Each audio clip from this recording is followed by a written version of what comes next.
indication that we've got some kind of a blocking infraction.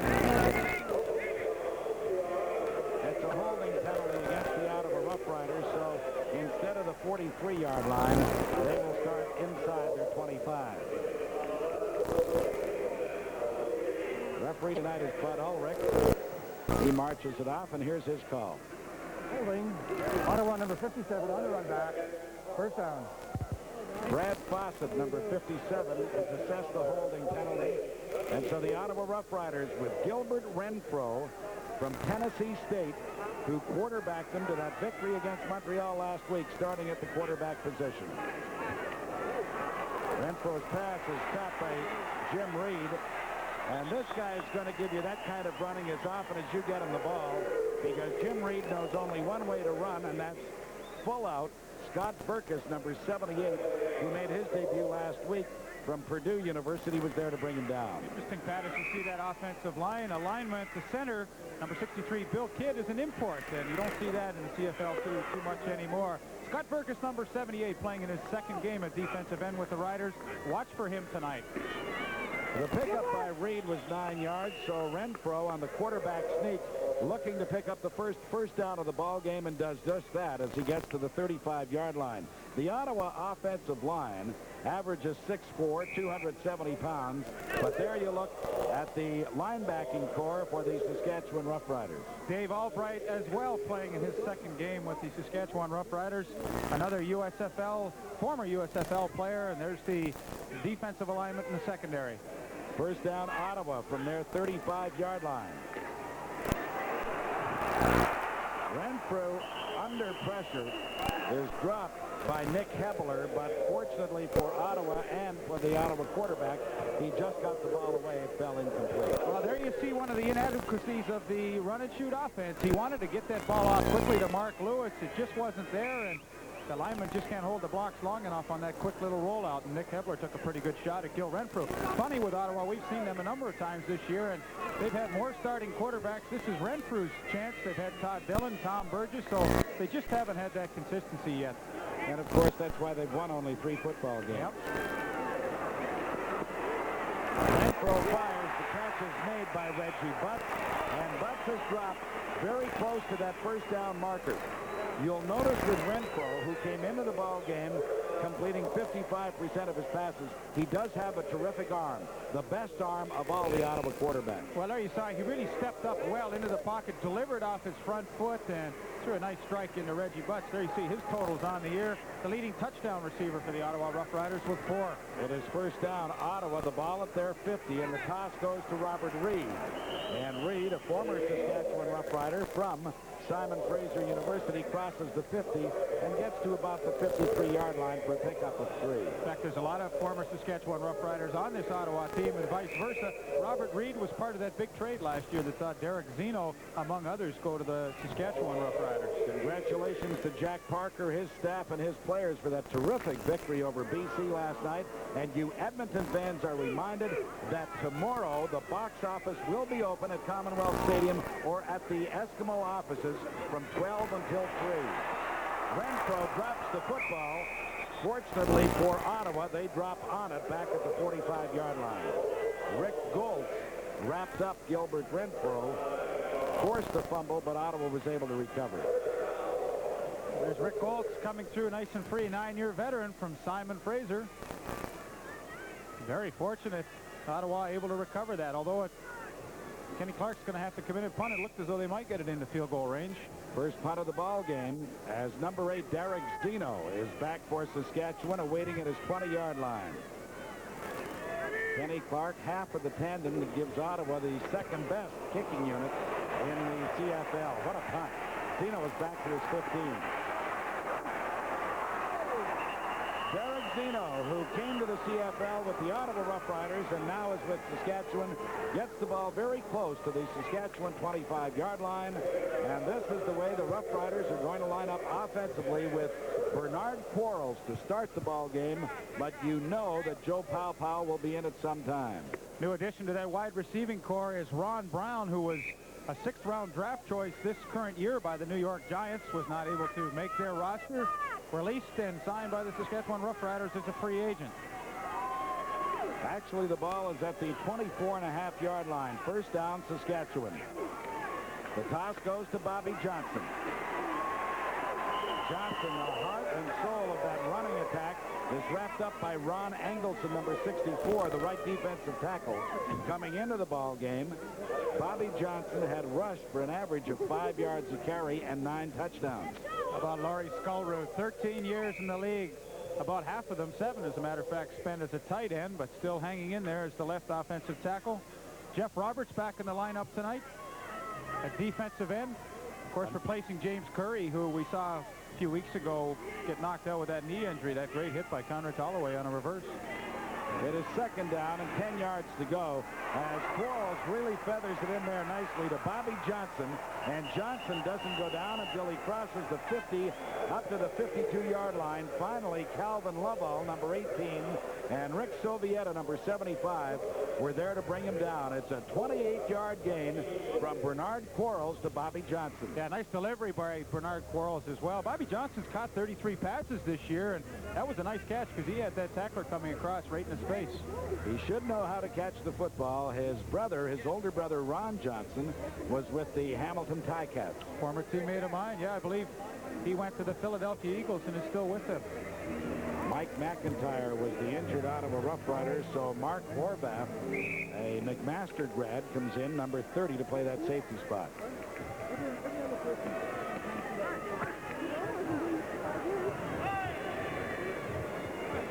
So it's first down, Saskatchewan. The ball is spotted at their 53.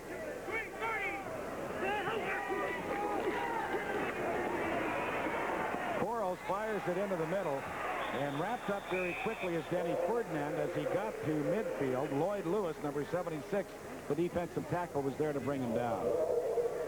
Very simply, both clubs are in desperate need of this victory tonight. Saskatchewan to stay close enough to the pack in the West, and Ottawa to try to make a move on the Hamilton Ticats, who currently lead them by 3 points.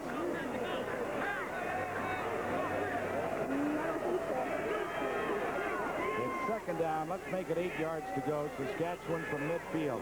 Ottawa jumped offside. Now let's wait and see if they were drawn. The entire front four of the Roughriders moved.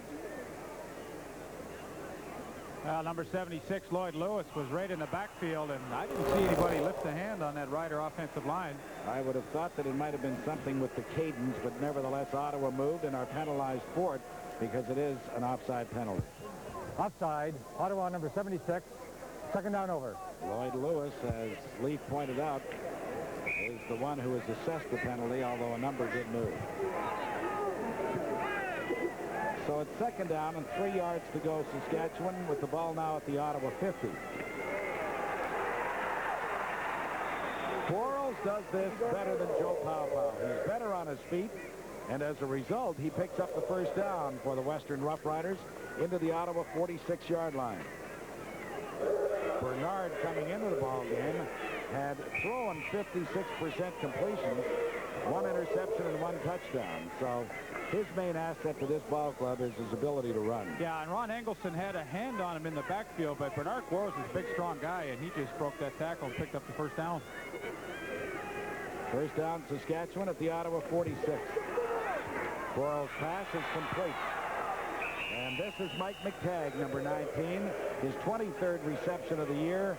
He's brought down by Henry Taylor, the middle linebacker, number 42. Well, you see on your screen there 9 receptions coming into this game, but that's since he's moved to the Saskatchewan Roughriders early in the year playing with the Montreal Alouettes. He had some catches, and as Pat said, that's his 23rd this year. And, you know, he's bounced around a little bit lately, but he's still a pretty good, dependable inside receiver. His pickup was 13 yards. It's first down, Saskatchewan at the Ottawa 34. And the toss goes to Bobby Johnson. Johnson with a nice cut. Gets inside the 30 to about the 29 before Lloyd Lewis, 76, was first there to bring him down. A 4-yard pickup, make it 2nd and 6 for the Saskatchewan Roughriders.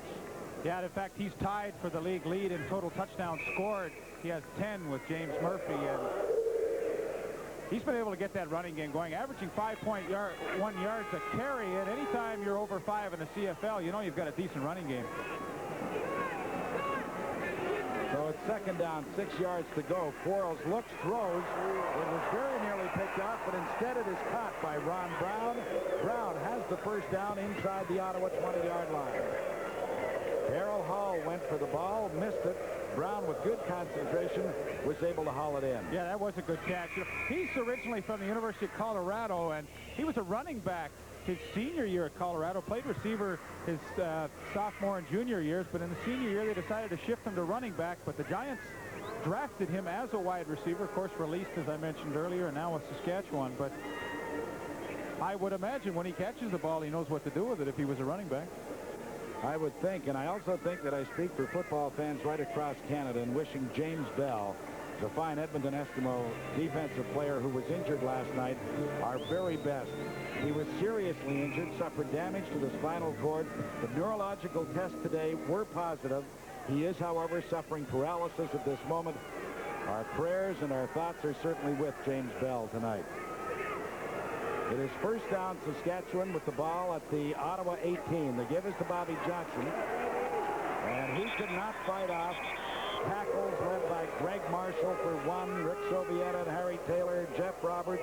They were all there to just shut down that entire side. Yeah, Jeff Roberts got the initial penetration, and then Henry Taylor and company moved in. 4 for 4 is Bernard Quarles in the ball game for 56 yards. This has been an impressive drive for the Saskatchewan Roughriders, who took that Ken Clark punt and have marched all the way down to the Ottawa 17-yard line. Quarles' pass is caught, and a good one by Derek Zeno at about the 11-yard line.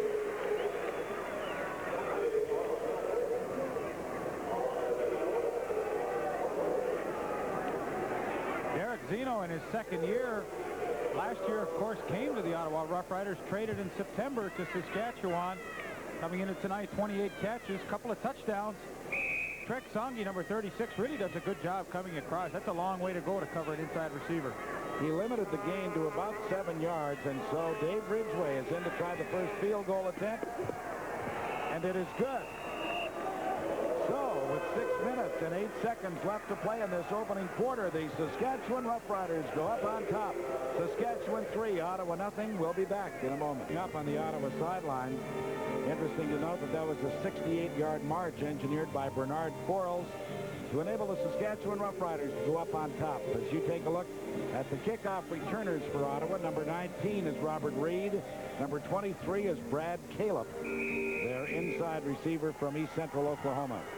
But again, this one will go to Reed at the 20-yard line. Good return. Gets it over the 40 to the 42. So Ottawa will like that field position as they try to get back now and see if they can't get on the scoreboard. Well, if I had a choice, Dave Ridgway, as he does, I'd kick it to Robert Reed instead of Brad Caleb. But he's done a pretty good job in his 2 efforts, gets them out, gives them really good field position. 23-yard kickoff return for Robert Reed, who stays in the ball game at that running back spot to join the fullback, Jim Reed, number 32.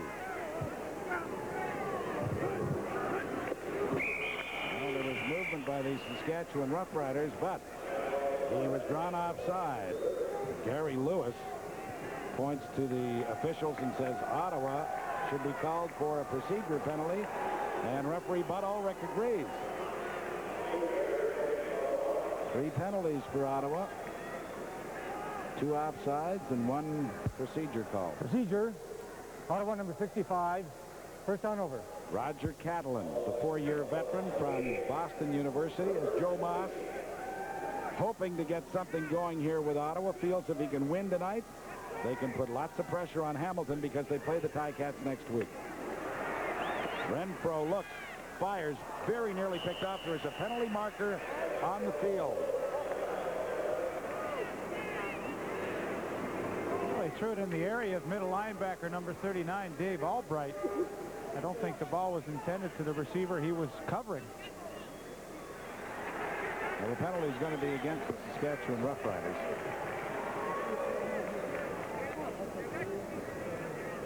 It was 1st and 15. It will now be 1st and 10. They call Saskatchewan for holding. There you go, Brock. Saskatchewan number 39, first down over. Well, as a matter of fact, it was an illegal block. Saskatchewan number 39, and that would be Dave Albright, just the fellow that you pointed out. Yeah, his Robert Reed was coming over the middle. He kind of clotheslined him a little bit. Got caught. So it's 1st and 5, Ottawa. The handoff goes to Jim Reed. Reed is wrapped up very early by Scott Burkus, that newcomer we were telling you from Purdue University, who plays that defensive end spot. I believe you had a nice chat with him, talking about your former coach, Frank Cush. Oh, yeah, you know, as soon as I read a little information on Scott Burkus earlier today and said he played in Indianapolis for a couple of years, I knew he must have had Frank Cush for a head coach. And of course, I had him in Hamilton, and we had the same opinion. We're not too nuts about Frank Cush. I probably assumed that Frank would have similar opinions. Oh, good. Oh, Renfro was really smacked. The ball comes loose after it was nearly recovered by Ottawa. Saskatchewan indicating that they've got it. Let's wait and see. It is Saskatchewan football at the Ottawa 33-yard line. So the Western Riders will have the football when we come back. They lead it 3-0, and we'll return in just a moment. Rick Goltz was the one who forced that turnover by quarterback Gilbert Renfro, and I believe it was Eddie Ray Walker who recovered number 2. Look at the hit, though, by Goltz. Well, Renfro just tried to spin out of the pocket, and he ran right into Rick Goltz, and the first big break of the game goes to the Western Riders. There's the ball lying on the ground. It is Eddie Ray Walker who finally gets it. Ottawa's Pete Vandenbosch had a great chance to recover, but could not do so.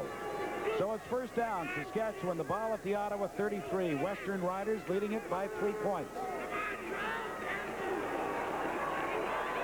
Boy, Bernard Quarles had lots of time to finally pick out Bobby Johnson. And Johnson steps out of bounds a yard short of the 1st down at the Ottawa 24-yard line. Well, you've got to be impressed with the job Bernard Quarles has done tonight. And look at Bobby Johnson pick his way through traffic to get to that clearing. Well, the linebackers had taken such a deep drop because Bernard Quarles had so long to throw that they were not able to get up and react before he picked up 8-9 yards. What a start by Bernard Quarles, the former University of Hawaii, Calgary, Ottawa. Played with them all, and this is one of the best games that we have seen. This is Pow in for the short yardage situation as he hands the ball to Bobby Johnson, and he'll be very close to the 1st down marker. And they obviously feel at the Saskatchewan bench that he's got it because Pow comes out and Quarles goes back in. You know, I've never really figured out why they bring the other quarterback in just to hand off. You know, you think the hands could be cold on a chilly night like tonight. Why, it kind of amazes me. But there's Henry Taylor, number 42. You get in a short yardage situation, that's the guy that's got to make the play, your middle linebacker. Gentlemen, you were talking about Quarles. I asked Derek Zeno how come they had such a great drive the first time they took it down the field for the field goal, and he said they're not giving us anything special and we're not wide open. He says Quarles is just real sharp with the ball. And from the other side of the field, Henry Taylor, Ottawa linebacker, says that the Saskatchewan receivers are successfully doing a lot of picking on the outside. Well, we'll keep our eyes open for that. Thank you, Dan Matheson. There's Jack Goda, the former Ottawa Rough Rider head coach, now with Saskatchewan. Western Riders have had 6 first downs, as you saw, to just 2 for Ottawa. And now they have a 1st down from the Ottawa 23-yard line. Quarles again finds Bobby Johnson. Boy, this is just pitch and catch for these two guys as Johnson gets to the 17-yard line before Henry Taylor was there to bring him down. Well, Ottawa's been very predictable on 1st down. They're playing a simple zone coverage, simple zone with the linebackers, so Bobby Johnson just runs a circle pattern out of the backfield. He's got lots of room, easy catch to make, and forces those linebackers to come up and make a tackle, but it's a good call on 1st down. They get good yardage. 6 yards to pick up, 2nd and 4, a little play action fake, and now going deep to the end zone. And there for the touchdown is the newcomer, Ron Brown. Oh, what a pretty play. Bernard Quarles could not have thrown a better pass. He just lofted it high in the air, and Ron Brown, the 5'10", 185-pound speedster, was in the end zone to make the 17-yard touchdown reception. Well, you're not going to see a ball that's better thrown than this one by Bernard Quarles. Quarles, super touch on the football, and Ron Brown, just with his speed, outruns Darrell Hall and runs underneath it. But, you know, that was one of the knocks against Bernard Quarles early in his career, that he couldn't throw the touch pass. He certainly mastered it now. And Ridgway's point after is good. And let's take our hats off to the Saskatchewan Roughriders, who have come out flying in this opening quarter. And with 2 minutes and 43 seconds left to play in this first 15-minute period, they lead the Ottawa Roughriders 10-0. We'll be back with the kickoff in just a moment. The Roughriders have had possession of the ball twice in this first quarter. Both times have resulted in scores. One a field goal by Ridgway. Now a touchdown from Bernard Quarles to Ron Brown, as Ridgway's kickoff will again be handled by Robert Reed from his 11-yard line. Oh, he very neatly ducked under a tackle and got to the 35. Billy Jackson, number 45, the linebacker, was down to make the tackle on that kickoff for Saskatchewan. So Ottawa, in desperate need of some kind of an offensive performance here, will begin from their 35-yard line. So, Pat, it's interesting. I had a chat with Jack Goda before the game, and he said, watch out for this guy, Ron Brown, number 86. He's a heck of a receiver. And sometimes when a new player comes in the lineup, you always take that with a grain of salt, because all coaches say their new guys are good players, but he really made a nice accelerating move to get in and make that touchdown reception. Offside. Watch out for his butt on the over kickoff. Right now. Re-kick. Saskatchewan was offside on the kickoff, according to the referee. So they'll do it again from the 30-yard line. And Ottawa will now hope to get the ball somewhere up around their 40 or 45. Speaking of Ron Brown, you know, we mentioned he was a 6th-round draft choice this current year by the Giants, and those NFL teams don't make too many mistakes when they're drafting. Fortunately, he did not catch on with them, and could have been a numbers game. But, you know, if you got a 6th-rounder coming here, he's usually a pretty quality player. Speaking of quality players, the Toronto Argonauts have signed Cedric Mitter and an old teammate of yours, Keith Baker. Yeah, you know, listen, I think Keith Baker will help them. He's technically, as a receiver running pass patterns, he was one of the best I ever saw. Rhett Dawson, of course, was a great one, but Keith Baker technically is an excellent receiver. And Cedric Mitter should not hurt their cause either. Yeah. Robert Reed again from the 15, but this time he is dropped on a fine downfield tackle by Billy Jackson once again. And instead of being up around the 40 or 45-yard line, Jackson, because of that great open field tackle, was able to drop Reed back at the 30-yard line. You know, it's funny, you get an offside penalty on a kickoff cover team, and the coaches, of course, will say, now, come on, stay onside, don't go offside. But I always kind of liked that, because then I knew the guys were eager to get down there. So Ottawa begins from just inside their 30. The handoff is to Robert Reed. I don't know how pleased he would be to get the handoff on that occasion. He's just finished returning 2 kickoffs, and the next play they call is running play to him. Yeah, and he runs right into Gary Lewis's face mask in the backfield. Speaking of face masks, we talked about Scott Burkus earlier. Now, he's a wild-looking character. I wouldn't, you know, you look through his white face mask, and you're glad he's got the same color jersey on as you. I thought Scott was a very nice-looking fellow. I'm going to protect myself. You can say whatever you want. He's wild. He's a great football player, too. It's 2nd down and 10. Flag is down. Renfro's pass picked off by the Saskatchewan Roughriders. And this is Eddie Lowe. Eddie takes quite a hit, but he hangs on to the football and has it down to the 10-yard line. Well, the ball was deflected up in the air. It bounced off a couple of others. 65. Decline. First down. Penalty was against Roger Catalan, so of course it is declined by Saskatchewan. They've got the ball deep in Ottawa territory. Well, once again, another opportunity for Saskatchewan on a turnover. Tip ball. Eddie Lowe makes the interception, his 3rd of 1986. Wow, the Saskatchewan Roughriders last time took advantage of their opportunity, and here they're knocking on the door again. Tell you one thing, Saskatchewan looks like they really want these 2 points tonight, and Ottawa looks like they just as soon be someplace else. Well, you know, they are a pretty darn good football team. They're just in the wrong conference. From the 10-yard line, Quarles' pass is caught, and that's Bobby Johnson. Now, let's see where they spot this one. It's not going to be much of a gain, probably about 3 yards. Now, he wanted to go to Ron Brown again on the deep fly pattern, the same one he scored the touchdown on, but good coverage by Darrell Hall forced the shorter pass to Bobby Johnson. He's the ideal back for the CFL, though, isn't he? Good, quick runner on the sweeps outside, catches the ball well. Picked up 3 yards on that occasion. So make it 2nd down, 7 to go for the first down. Who, and the ball was intended for Zeno, and he was there, except it was just slightly overthrown.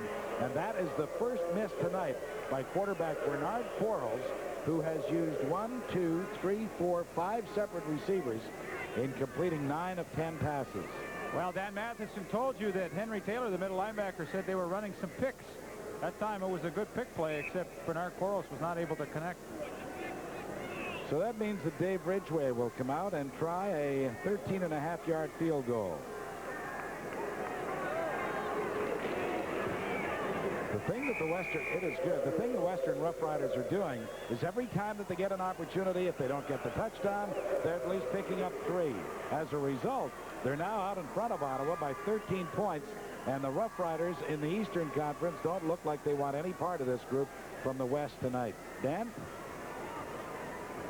Well, the Ottawa Roughriders are concerned about Quarles too, Pat. We're talking to linebacker Rick Sovieta, and he was telling us that they will blitz a lot more for the rest of this game on 1st and 2nd down. Well, they got to do something because he's just standing back there picking them apart. Well, you know, the Saskatchewan Roughriders have an excellent offensive line. They've only given up 33 quarterback sacks this year, and that ranks 3rd in the CFL. And historically, in the last 10 years, that offensive line of theirs has been a good group, and they've won the award a couple of times for protecting their quarterback. Tell you who's going to need oxygen in about another 30 seconds is Robert Reed from running that kickoff. Hey, he's happy to get to work. He's happy to be starting and touching the football. Well, we'll see how happy he is if he runs into Billy Jackson again, because he cleaned his clock the last time the two met. All right, Robert, do your stuff. Reed again from the 13-yard line. And this time he gets it over the 30 to about the 33. And he'll be pleased that it wasn't Billy Jackson. Steve Crane, number 38, was down, and so too was Mark Ernest, 54. Joe Moss, I would think, would be just on the verge right now of getting ready to drill somebody. Because defeat does not rest lightly on that man's shoulders. He's not your Bjorn Borg on the sidelines there. He wears his emotions on his sleeve, no question about that. Renfro drops back. Pass is caught by Robert Reed. I just may throw away all of the charts and keep number 19's name in front of me, because Eddie Lowe was there to bring him down. Well, Eddie Lowe had the interception and now makes a nice tackle on Robert Reed. You know, if there's one feature in the Canadian Football League, and we've talked about this before, I think the best feature of the whole league is their linebackers. There are so many good linebackers, right? You look at Saskatchewan now, they got Eddie Lowe, Billy Jackson, Dave Albright. That's a pretty good group. And they're just the great athletes, you know, just a little too small for the NFL, but perfect for here. 2nd down and 13 yards to go. Renfro with a lot of time fires. But unfortunately, Brad Caleb would have had to be Secretariat to catch up with that one. It was too far for him. And as a result, the ball goes incomplete, and that is the end of the first quarter of play, with the Saskatchewan Roughriders out in front of their cousins from Ottawa, 13-0. We'll return with the second quarter in a moment. To Derek Zeno, a flag comes down as Zeno takes it over the 45 to the Saskatchewan 46-yard line, but it'll be coming back at least toward the Saskatchewan goal line. Well, Derek Zeno last year in 1985 was 2nd in the CFL in punt returns and 2nd in kickoff returns. Boy, if Darnell Clash hadn't been hurt this year, he might have set a new record. Illegal block. Saskatchewan number 27 on the run back. 1st down.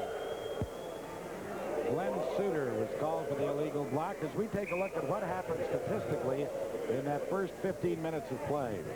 Ottawa minus 6 yards total offense. You don't win a lot of football games with a statistic like that. 2 turnovers by the Roughriders as well. Both, well, one was a pass interception and then a fumble by Gilbert Renfro. Penalty flags come down. There was movement along that line of scrimmage. Yeah, that's just a lack of discipline. Jeff Roberts is in the lineup tonight, number 79. He hasn't played for a while, and he's just, they've been jumpy a few times when the motion, you know, unlimited motion, they got to be used to it, but they're just not very disciplined right now. Offside. Ottawa number 79. Well, Jeff Roberts, as Lee pointed out, did jump offside. Again, let's congratulate the Edmonton Eskimos. Boy, what a football game that is going to be next Friday night that you'll see here on CTV at Commonwealth Stadium, and it'll be a battle for first place. Tickets, by the way, on sale in Edmonton tomorrow from 12 until 3 o'clock at the Eskimo box office. On 1st down, Bobby Thompson runs into Craig Walls. at the 40-yard line, but he'll have a pickup of very close to 10 yards. Or excuse me, make that 5 yards because it was 1st and 5 from the 35.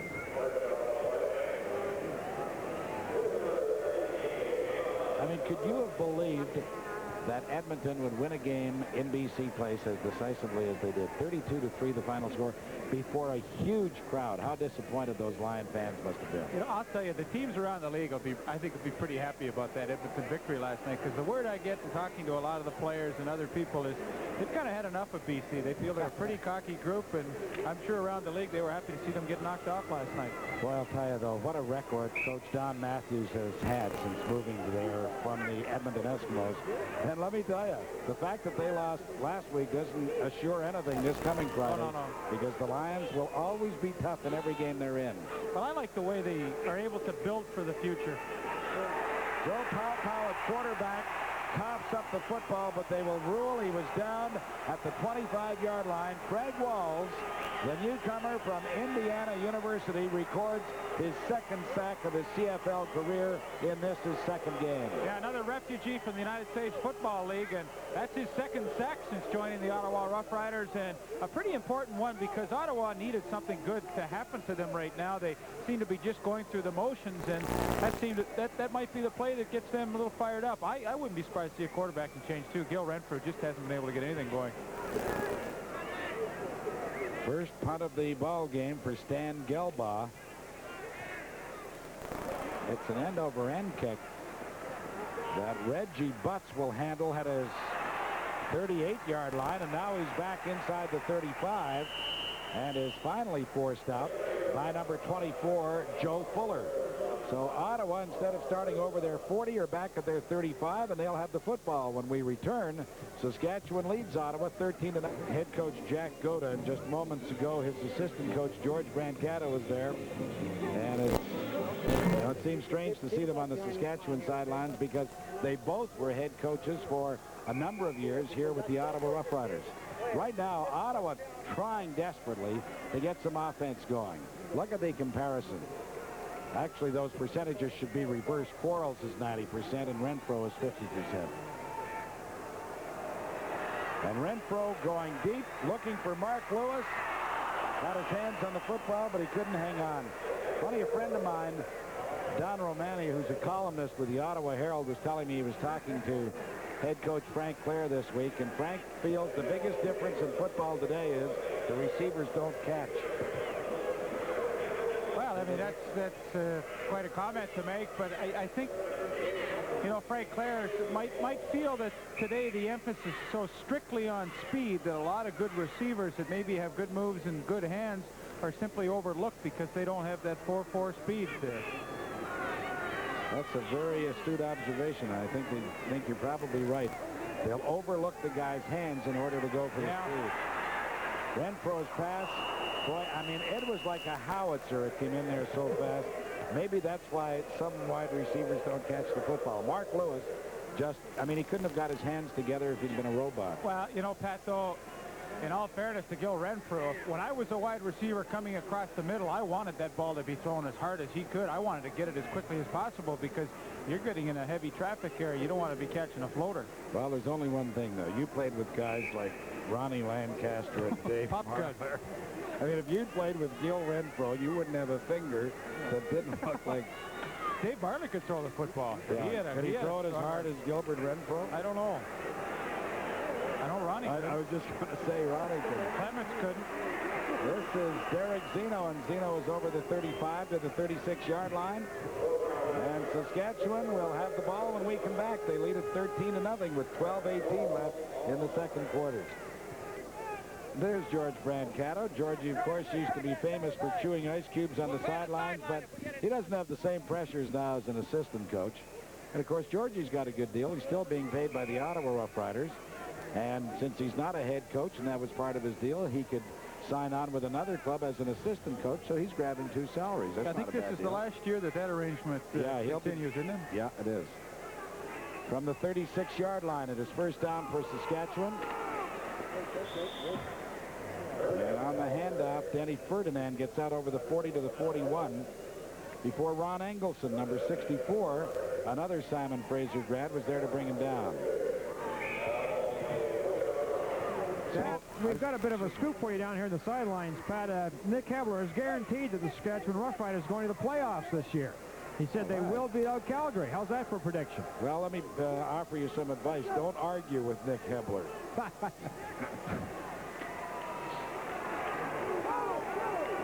Oh, Bernard Quarles throw just slightly behind the intended receiver.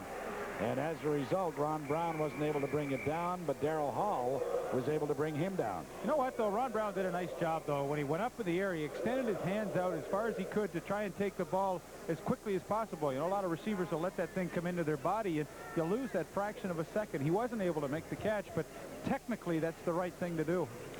Greg Marshall, the injured Ottawa Rough Rider, walking off the field under his own steam. As you look at Bernard Quarles, here's a look at that pass play again. See the hands go out, though. That's what you've got to try and do, to take the ball as quickly as possible.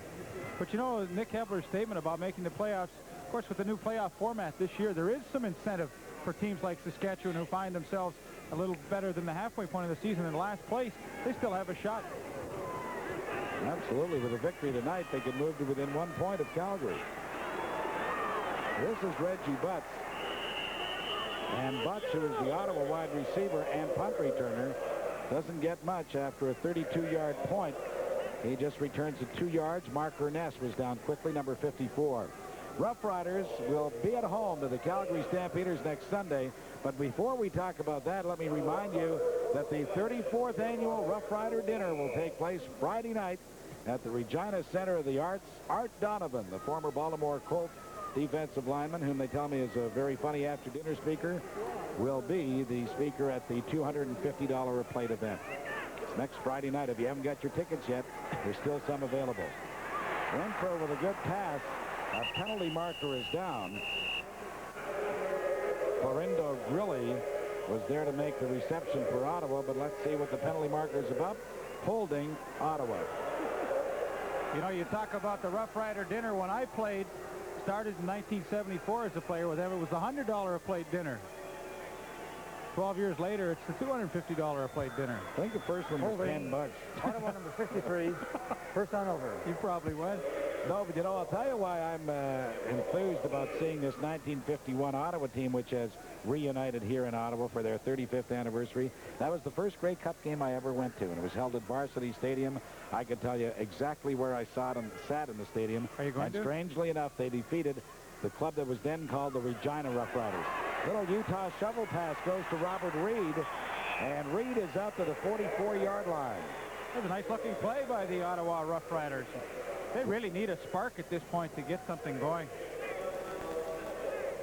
Robert Reed just slides across. He's slotted to the right side. Little shovel pass, and 63, Bill Kidd, the new import center, gets a good block, spring him loose, and boy, when you're 1st and 20 and you pick up 15 yards, that's a nice job. So as Lee pointed out, it's now 2nd and 5. Ottawa, the ball at their 44. They trail by 13 points here in the second quarter. Renfro's pass was caught initially and then dropped by Mark Lewis. Boy, Renfro put that one in there nicely. Trent Bryant was there on the coverage, and he gave Lewis a pretty good hit and forced him to cough up the football. You know, it's funny with some receivers. If they get off to a bit of a shaky start, sometimes they can never recover. I saw Mark Lewis earlier this year. He caught about 4 balls in a row on an opening drive. Looked sensational. Tonight, he had a chance to make a circus catch. A few plays to go down the sidelines. Couldn't make it. Across the middle, he dropped one, and now drops another easy one again. Ken Clark will be punting for Ottawa on 3rd and 5. Derek Zeno is the only man back for Saskatchewan. And here come the Riders. Got it away, though. Zeno at his 24-yard line. And Derek doesn't get too far. Out to the 28, not much further. So that's where Bernard Quarles and that Saskatchewan offense will put it into play with 9 minutes and 30 seconds left to play in this second quarter. Billy Jackson, number 45, almost blocked this punt by Ken Clark. Just missed by an inch. Or a centimeter now, I guess. Got to go metric. I don't know what the centimeter, 5 centimeters. What's that?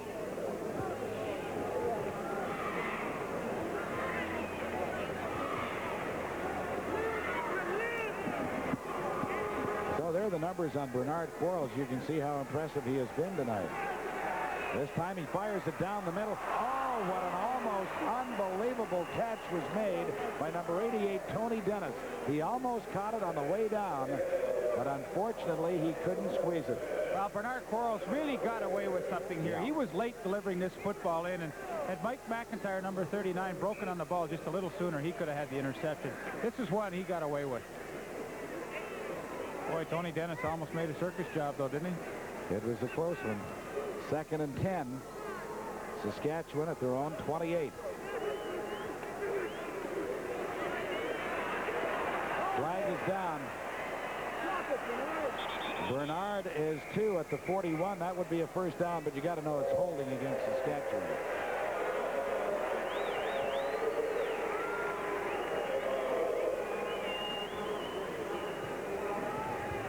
Bud Ulrich will tell us who the culprit was.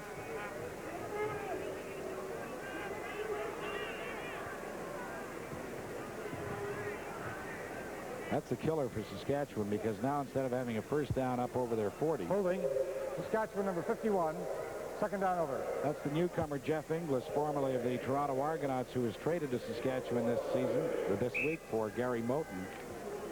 He's called for holding, and the ball is put back at the 18-yard line, where instead of first down over the 40, it's now 2nd down and 22 yards to go.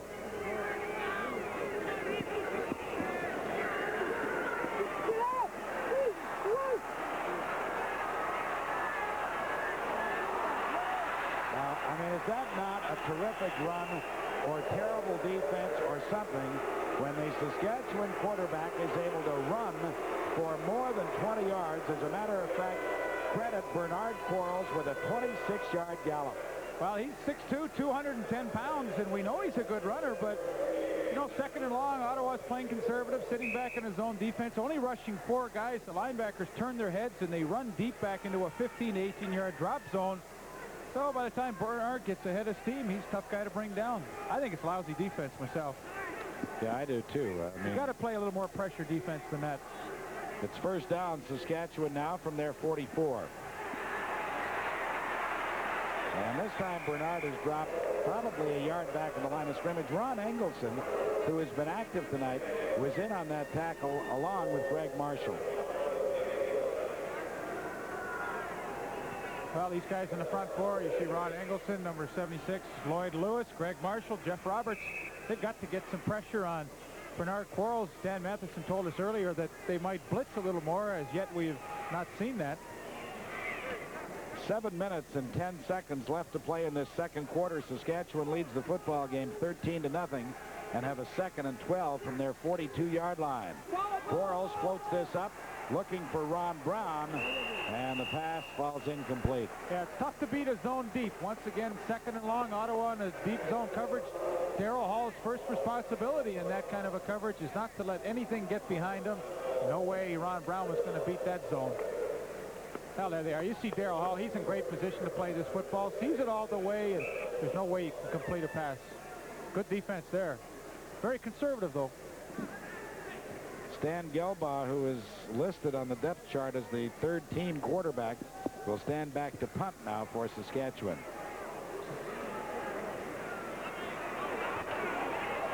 Reggie Butts on the run at the 36-yard line. We're going to have a no-yards penalty assessed against Saskatchewan. Number 24 for Saskatchewan, Joe Fuller, was down to make the tackle, and as a result of that penalty, as you take a look at Mike Hudson, number 73 on the Ottawa sideline and that Ottawa bench. Number 30 in your picture there was Mark Horvath, who was in for a couple of plays. Ottawa has possession at their 51-yard line. Gilbert Renfro throws. Mark Lewis comes back and makes the catch at the Saskatchewan 39-yard line. Now there was a good effort by the Lincoln Locomotive's son, Mark Lewis. And he gives Ottawa their biggest gain of the night. Well, he runs a deep comeback pattern to the inside, and that's what, see what he does? He gets Trent Bryant turned around thinking that he's going deep on a fly pattern, stops it, turns around, makes a good catch. Well, it'll be unbelievable if Ottawa gets on the scoreboard here and closes to within 6 points, because, I mean, they've done nothing the entire half. Going deep, Renfro just beyond the hands of Brad Kalin. You have to be impressed with the throwing arm, though, of Gilbert Renfro. Well, Eddie Ray Walker, number 2, came on a safety blitz, got an arm on him, but Renfro stepped up, and boy, he does have a strong arm, just out of the reach of Brad Califf. See, that's the trouble. You got all receivers that are 5'9". Yeah. No, that's true. You know, at some point in time, it cost you a little bit, and those few inches cost him right there. They're bringing in a big guy, though, Jerome Erdman. He's 5'9½". Oh, well, he'll fit right in. I don't know if they got a uniform big enough. He's going to help that team, Jerome Erdman. You know? Jerome's a good player. Sure he is. Poor old Gilbert there got completely caught up in the traffic, and Leafs tell Scott Burkus was there to bring him down. Well, he had a couple of sacks last week in their tie against Hamilton. This is the new craze now, bang the helmets. I kind of like that one. That's better than high fives. Now, Scott would like it, too. Like, he'll have... Oh, no. By the time this season is over, he'll have dents that'll make it look like a 1942 Dodge. No. We got a team that we're going to announce later on, a mean and nasty team. And, boy, I think he might be able to get around on that one. Scott's a good-sized young fella at 6'6", 285 pounds. Oh, he hasn't missed any meals. And because of his big play, we're going to see Dean Dorsey attempt a 52-yard field goal. Look at that second and field goal accuracy to Lance Chomick. Yeah, he can make this the Toronto Argonauts. Oh, Dean, listen, I believe Dean could make it from anywhere on the field. It is good. Dean Dorsey is such a terrific clutch performer that he could play on any team that I would ever be associated with. He comes through with a 52-yard field goal. And there was never any doubt about it, just as there was no doubt last week in Montreal when his field goal won the ball game for Ottawa. And he's a first-class guy, too. University of Toronto. Dean Dorsey tried out with the Hamilton Tiger Cats, couldn't unlodge Bernie Ruoff, found a home in Ottawa, and boy, are they fortunate they were able to get him. Well, that 52-yarder is the longest one of the season for Dean Dorsey. Previously, his long one had been 49 yards, and I'm just looking to see. Joe Poplawski has one 45 yards, but somebody who had a 53-yarder, as I recall, J.T. Hay of Calgary had a 53-yarder. That's the longest one, I believe, of the season. Now, when Scott Osbaldiston lined up to kick that 51-yarder last weekend in overtime, did you think he was going to make it? I doubt that Mrs. Osbaldiston really thought that he had much of a chance, but he did a terrific job. Oh, what a kick. And he had room to spare. Yeah. No, that was a terrific pressure kick. Well, it makes Al Bruno look like a genius because he had Zen and Andrushishin in fighting for that job all week and decided to go with the youngster, and boy, he sure didn't let him down. Bernard Quarles' pass is over the head of the intended receiver. Number 19 for Saskatchewan is Mike McTagg. Well, he had a good pattern called 3 men to the short side of the field. You try and stretch that zone out. That was really the only place he could throw the ball, and he was just hoping McTagg would make a great catch. Bernard really started quickly for Saskatchewan. He was 9 for 9, but now he's gone 0 for 5. And that might be the telltale sign that Joe Pauw will make his entrance soon. Well, you know, Quarles in 1983 threw 17 touchdown passes. That ball was partially blocked. Ottawa has possession in Saskatchewan territory at the 45-yard line.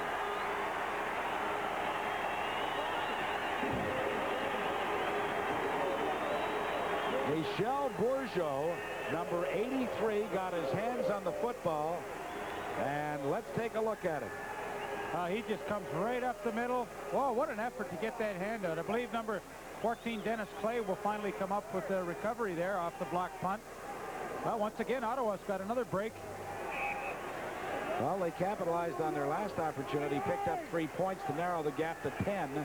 And now Ottawa finds itself at the Saskatchewan 46-yard line with a first down with 3 minutes and 40 seconds left in the half. Renfro's pass was over the head of the intended receiver, Reggie Butts, looking for his first reception of the night. Kind of sailed that ball a little bit as he stepped up into the pocket. No question about the strength of Gil Renfro's arm. Gil looks a lot bigger than the statistical information that we have indicates. He's 6'1", 195 pounds, but I think it's because he's standing beside Mark Lewis and Reggie Butts, who are both 5'9". Dennis Clay, former Toronto Argonaut. Comes up with the ball after that block punt.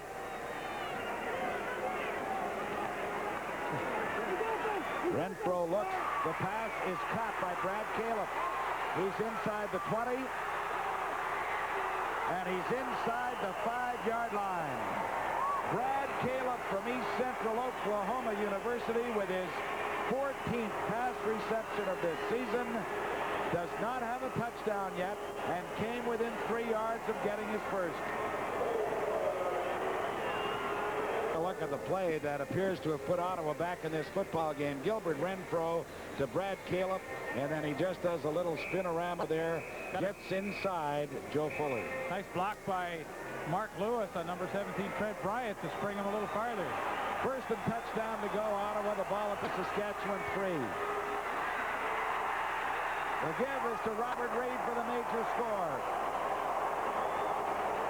The former Saskatchewan Roughrider from Simon Fraser University, Robert Reid, kept those legs pumping, gets into the end zone, and Ottawa is right back in this ball game after just looking terrible for the first 20 minutes of this half. He does a really good job running the football, breaks it to the outside, gets the block from Mike Hudson, and he's working so hard that shoe goes flying off. I thought he fumbled the football when I saw that shoe come out. I think one of the Saskatchewan players. Yeah, he went after the shoe. Oh, no. Jump on that Adidas. Dean Dorsey with the point after. He, of course, is good. Hasn't missed one all season. We've got ourselves a football game. 2 minutes and 52 seconds left to play. Saskatchewan 13, Ottawa 10. Let's look at Robert Reid one more time. That's a great effort. Billy Jackson puts the hit on him. 28, Mike Magruder also, but Robert Reid will not be denied. You know, this situation makes me think of something Derek Zeno was telling me in the first quarter. They had scored in their first 3 possessions, but 2 of those scores were field goals. And he said that's been a problem for our team this year. And now this quick turnaround, Ottawa's right back in this ball game. Well, there's no doubt about that, and I think that Robert Reid, one of the reasons he was able to get into that end zone, he was so low to the ground, Leaf, that they just had no, you know, there wasn't a good something to fix on and drill him.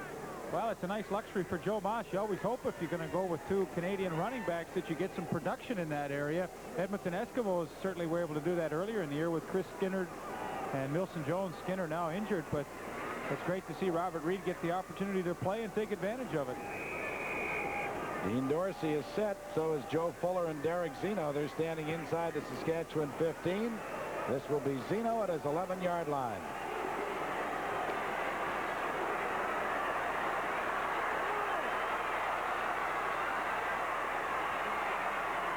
Zeno with a very good return for Saskatchewan before he's forced out by Treg Songi, number 36. Well, of course, we'll have a full halftime show for you. Take a look at what's happened in this 13th week of the CFL schedule. And a real good up-close and personal look at Ray Elgard, the fine receiver of the Saskatchewan Roughriders. Commissioner Doug Mitchell will be by to answer your letters. And Lee Pedersen will show you the highlights of this first half, which is really close now. 13-10 in favor of Saskatchewan as they begin from their 43. Bernard Quarles' pass is caught by Mike McTagg. And McTagg is inside the Ottawa 30 to the 28-yard line. Mike McTagg, who can do an awful lot of things for you. He can catch the football. He can also be a punter. And he makes a good run here after making the catch. Well, you know, teams make adjustments at certain points in the game to the kind of defense that they're seeing. And Bernard Quarles said, well, if they're going to stay in that 3-deep zone like they've been playing the whole first half, I'll just send my inside receivers down that natural seam that's created. And he threw a perfect strike. Mike McTagg makes the catch and a good run with the football. 39 yards they pick up. Ron Engelson is the injured Ottawa Rough Rider, laying around the midfield mark. But Saskatchewan is going to have possession at the Ottawa 28-yard line. And the best thing to do, of course, after you've been scored upon, is come right back with a score of your own, because that really takes the starch out of the team that was, you know, sailing so high after their touchdown. Incidentally, you'll meet Ray Elgard at halftime, as Pat told you. He's not playing tonight. He's got a strained knee, and hopefully they'll have him back in the lineup. They project him back in the lineup for next week's home game against the Calgary Stampeders. How about that Western Conference, though? If Saskatchewan were to win tonight, they'd have 11 points. Calgary has 12, playing in Hamilton tomorrow. This is Bobby Johnson. Bobby fights his way inside the 25 to the 24-yard line. And he'll have a pickup of about 5 yards. Pat, an interesting comment from Greg Marshall, too. He credits Bobby Johnson for a lot of Saskatchewan's success in that first quarter. He said they were ready, the Ottawa Roughriders were ready for Saskatchewan to come out running tonight. Running is a lot on first down. It didn't happen. That's why they got caught off guard. Well, that's an interesting observation, Dan, because Saskatchewan does want to run, and I think you'll see them run a little more as the season progresses because they're bringing in a couple of import offensive linemen. Catch was made at the 16-yard line by Derek Zeno. Darrell Hall wrapped them up immediately, but it'll be a first down for the Western Roughriders. You know what I find surprising about that statement from Greg Marshall, though, is that they were caught off guard because Saskatchewan's not running the football. Well, you know, I mean, how can you be really caught off guard? If they're not running, they're going to throw it, so you just start pass rushing instead. I don't think that's something that should bother you. I would think a guy like Greg Marshall would want them to throw because his great asset is rushing the quarterback and plays right into his strength. Well, right now he's got to dig deep because Saskatchewan's on the move again at the Ottawa 15-yard line. This is Bobby Johnson. They wanted to see them run. Well, Johnson runs and dives his way to about the 11-yard line. He'll have a pickup of 4. A pretty nice block from number 30, Denny Ferdinand, in front of him. Denny Ferdinand, originally with the Montreal Concords, played with the Montreal Juniors and has found his way to Saskatchewan by way of, he was with the Winnipeg Blue Bombers for a little bit.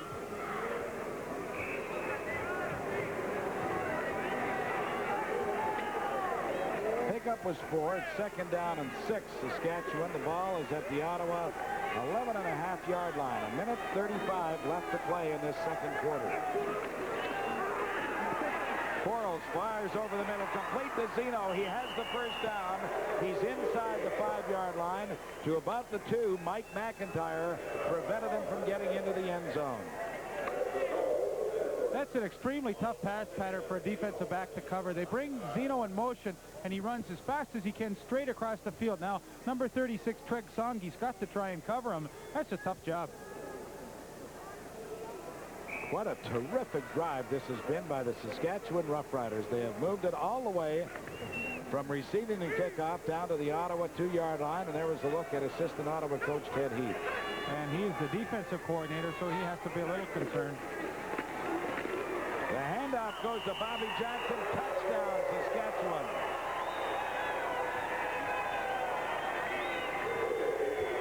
What a big drive by the Roughriders from Regina, who answer the Ottawa touchdown with one of their own.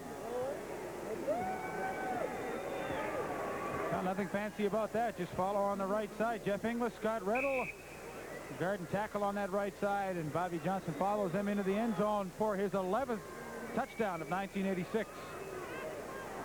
And it comes with 1:13 left to play in the second quarter. Dave Ridgway's point after is good. The Saskatchewan Roughriders have upped their lead once again to 10 points. Saskatchewan 20, Ottawa 10. Derek Zeno got them started on that drive with that great kickoff return. Finally culminates with number 26, Bobby Johnson, scoring his 10th TD rushing this year. Add another one on a pass reception. He leads the league with 11. Talking to an old friend of mine, J.I. Albrecht, this week. J.I., of course, is down in Halifax. And it's unbelievable how much football that guy knows. I mean, he follows the CFL as closely as he did when he was the general manager of the Montreal Alouettes or the Toronto Argonauts. There's no more astute observer than J.I., and he's, I guess, doing a bang-up job down in the Halifax area. Well, he was my agent when I played my last few years in Hamilton. Well, that might have been his toughest task in football. He said I was the easiest guy to sign because I didn't make anything. I never quite liked the quote in the paper when I signed my last contract in Hamilton, and they asked J.I., was it tough with Ralph signing Leaf? He said, no, it only took a cup of coffee. I'm never sure how to take that. This is Robert Reed, and Reed returns the ball to the Ottawa 40-yard line, which is where they'll put it into play, with 1:07 showing on the clock before halftime.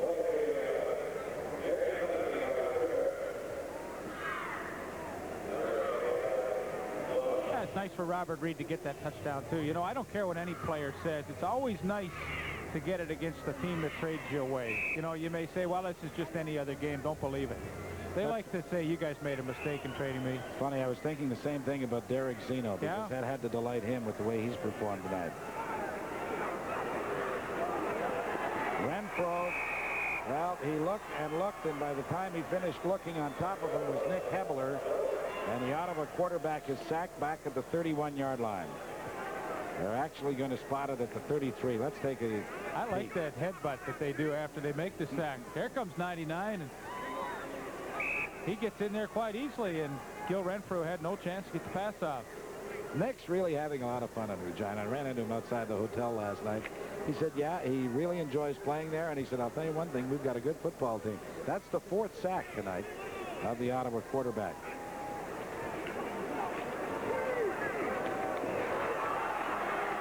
Well, the Roughriders' Robert Reed cops it up. Saskatchewan has recovered at the Ottawa 48-yard line. Now we've got a penalty marker down.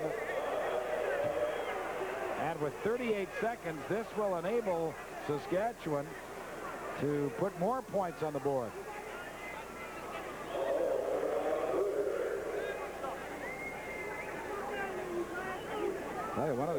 One of the things that turned the Toronto BC game around was a fumble by Toronto just before the half last week.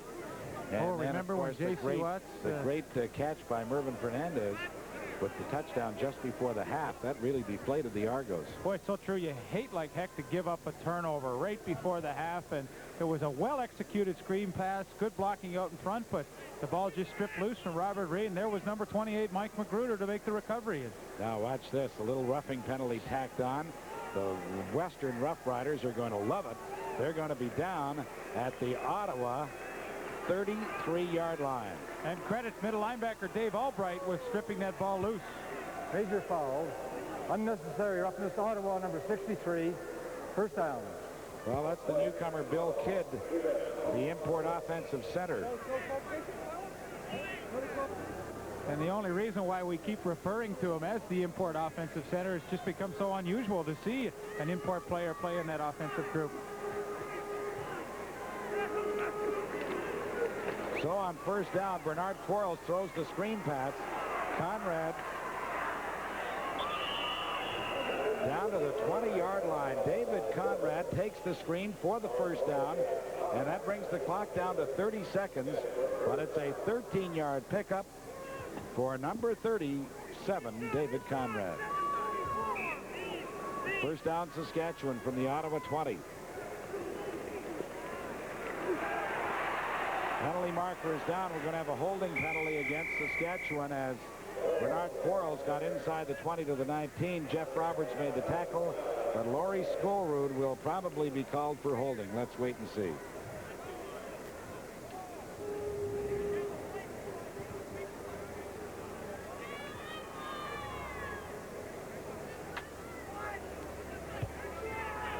Holding. Saskatchewan number 68. First down over. That is Laurie Skolrud.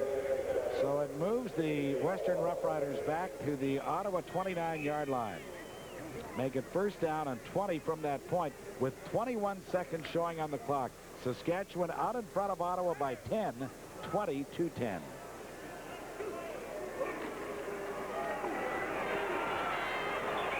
Well, Bernard Quarles was under tremendous pressure. He was looking for Bobby Johnson just floating across the middle, but Jeff Roberts was in his face so quickly that he just couldn't set it up. Yeah, he really just blew around Laurie Skolrud to get in and get the pressure on Bernard Quarles. You know, Jeff Roberts, when he did play with Saskatchewan Roughriders in 1984, led the team with 13 sacks, so you know he can get the job done. It's just a matter of keeping him healthy. Conrad comes out of the ball game, and back in goes Denny Ferdinand on second down and 20. Saskatchewan back at the Ottawa 29.5-yard line. Clock will not start until the snap of the ball. 17 seconds left to play in this second quarter.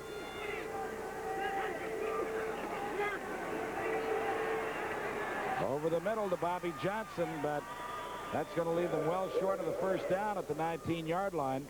So we will see Dave Ridgway with 12 seconds left to play in the half. You know, I thought it was a pretty good play by Bernard Quarles. He's in field goal range. He's got it right in the middle of the field now. It'd be very tough to pick up a first down. It's just too far to go. And as his head coach, Jack Oda, and our former broadcast mate with CTV would say, never give up the trays. Never give up the easy 3 points when you get in that range. So the field goal try will come from the 25-yard line by David Ridgway. And it is good. So the Saskatchewan Roughriders on halftime as they introduced the 1951 Ottawa Grey Cup championship winning team. And of course, that's a Grey Cup that Saskatchewan fans will remember because the Dauber, Glenn Dobbs, Martin Ruby, all those fellows went to Toronto that year hoping that Saskatchewan could win their first ever Grey Cup, but they were going to have to wait 15 years for that to happen because Ronnie Lancaster and George Reed finally turned the trick in 1966. Was that not right here at Lansdowne Park? No, it wasn't. It was in Vancouver, as a matter of fact. The first down play takes Saskatchewan out to the 43-yard line. Bobby Johnson, the ball carrier. Well, Bobby Johnson, we just showed you scoring a touchdown in our halftime highlights once again to start the third quarter. 1951 Ottawa Grey Cup championship winning team. And of course, that's a Grey Cup that Saskatchewan fans will remember because the Dauber, Glenn Dobbs, Martin Ruby, all those fellows went to Toronto that year hoping that Saskatchewan could win their first ever Grey Cup, but they were going to have to wait 15 years for that to happen because Ronnie Lancaster and George Reed finally turned the trick in 1966. Was that not right here at Lansdowne Park? No, it wasn't. It was in Vancouver, as a matter of fact. The first down play takes Saskatchewan out to the 43-yard line. Bobby Johnson, the ball carrier. Well, Bobby Johnson, we just showed you scoring a touchdown in our halftime highlights once again to start the third quarter, getting the workload and doing a good job across the right side.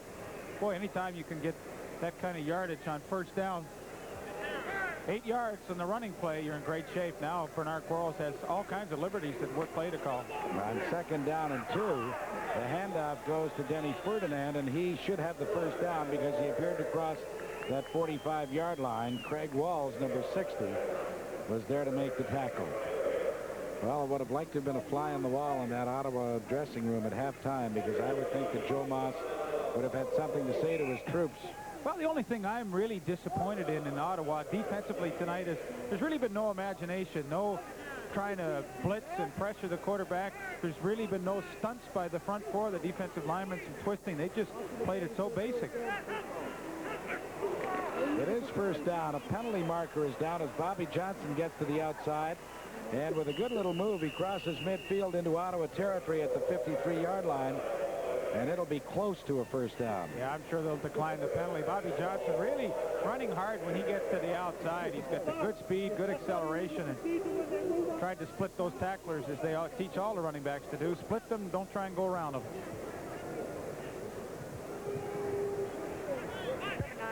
Offside. Ottawa number 79. Declined.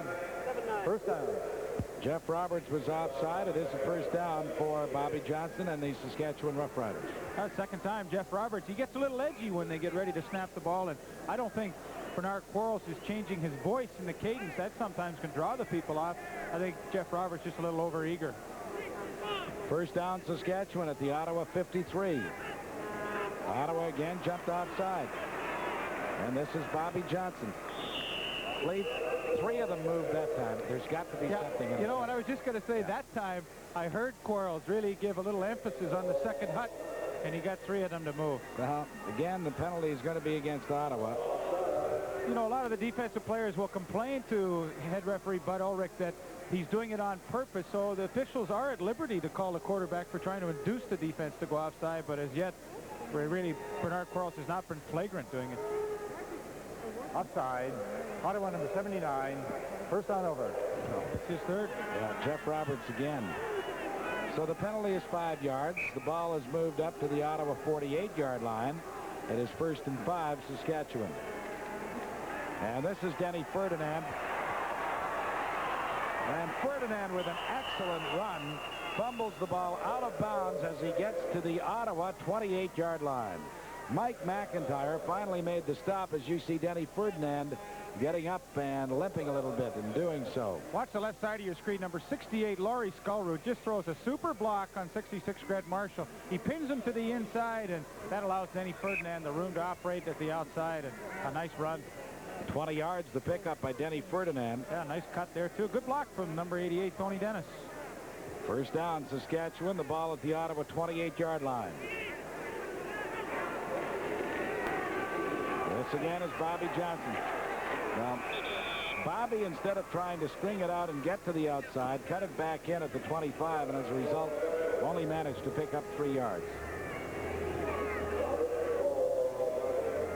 Saskatchewan taking the second half opening kickoff, and again with another sustained march. It's the first time the Ottawa defense, and there's the defensive coordinator, Ted Heath. This is the first time in the third quarter they've had an opportunity to go after Saskatchewan second in relatively long yardage. I like to see if they change their pattern a little bit. I'm going to tell Ted I'm not nuts about his diet.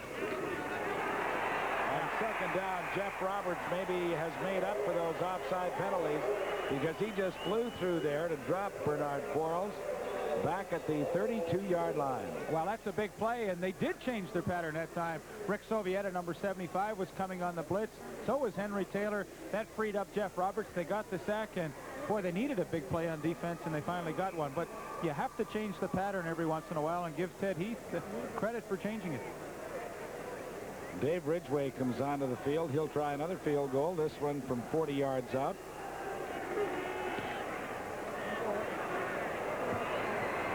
And it is good. You know, Leif, you may recall it was either last year or the year before we were here when Dave Ridgway kicked 8 field goals. He's doing a number again tonight. Saskatchewan out in front of Ottawa 26-10. We'll be back with the kickoff in just a moment. Ron Scott, he's the vice president of the United Way for the Ottawa Carleton area, and he has an important message for everyone across the country. That's right. I hope everyone realizes that United Way campaigns are starting across the country. The CFL are great supporters of the United Way, and I hope everyone supports their own United Way. John, best of luck to you. Enjoy the rest of the game. Thank you very much, Dan. This is Robert Reed from the 22-yard line. And Reed, unfortunately for him, ran into number 71, Bobby Jurison. Bobby Jurison, number 71, is a backup linebacker with the Saskatchewan Roughriders. He's an import player, and he's not a starter, so kind of a luxury that Jack Goda is able to have.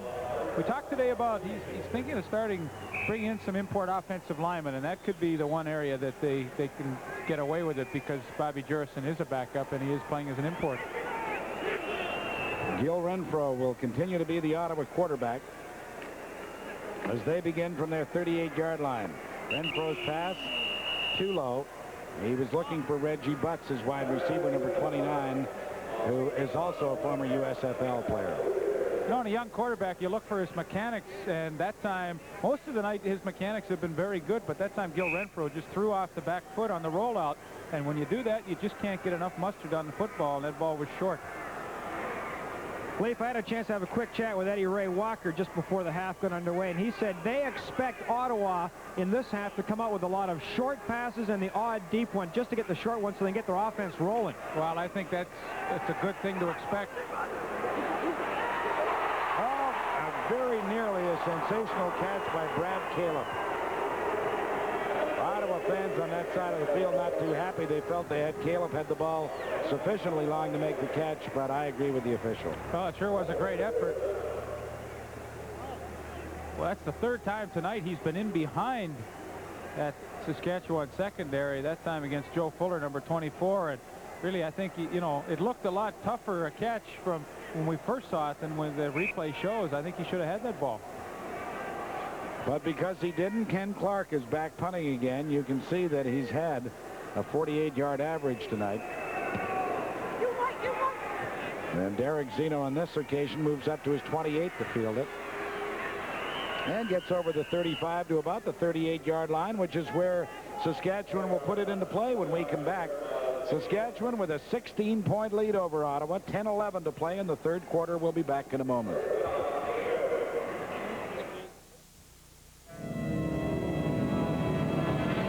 Take them in if you're in any of those cities.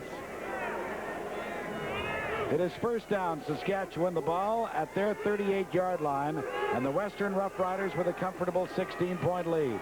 Bobby Johnson looked outside, didn't see much room there, so came back inside, got to the 41 before Craig Walls number 60, and Jeff Roberts, number 79, were there to bring him down. The pickup will be about 4 yards. Let me tell you, number 19, Mike McTagg, in that particular blocking scheme was asked to take on 79 Jeff Roberts, big defensive end. He did a heck of a job. He turned him to the outside and opened up that running room. Boy, I'm impressed with that block.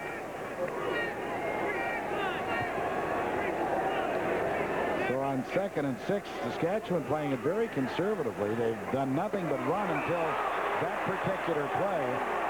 And I would think that Tony Dennis wishes that they had continued to run, because he took a real smack from Rick Sovieta. Well, had he not juggled that football, I don't think he would have taken that hit. But for a linebacker, Rick Sovieta, your eyes are the size of grapefruits when you see one of these coming up. Look, he just gets a chance to rip right through them. And when you're playing linebacker, that's fun.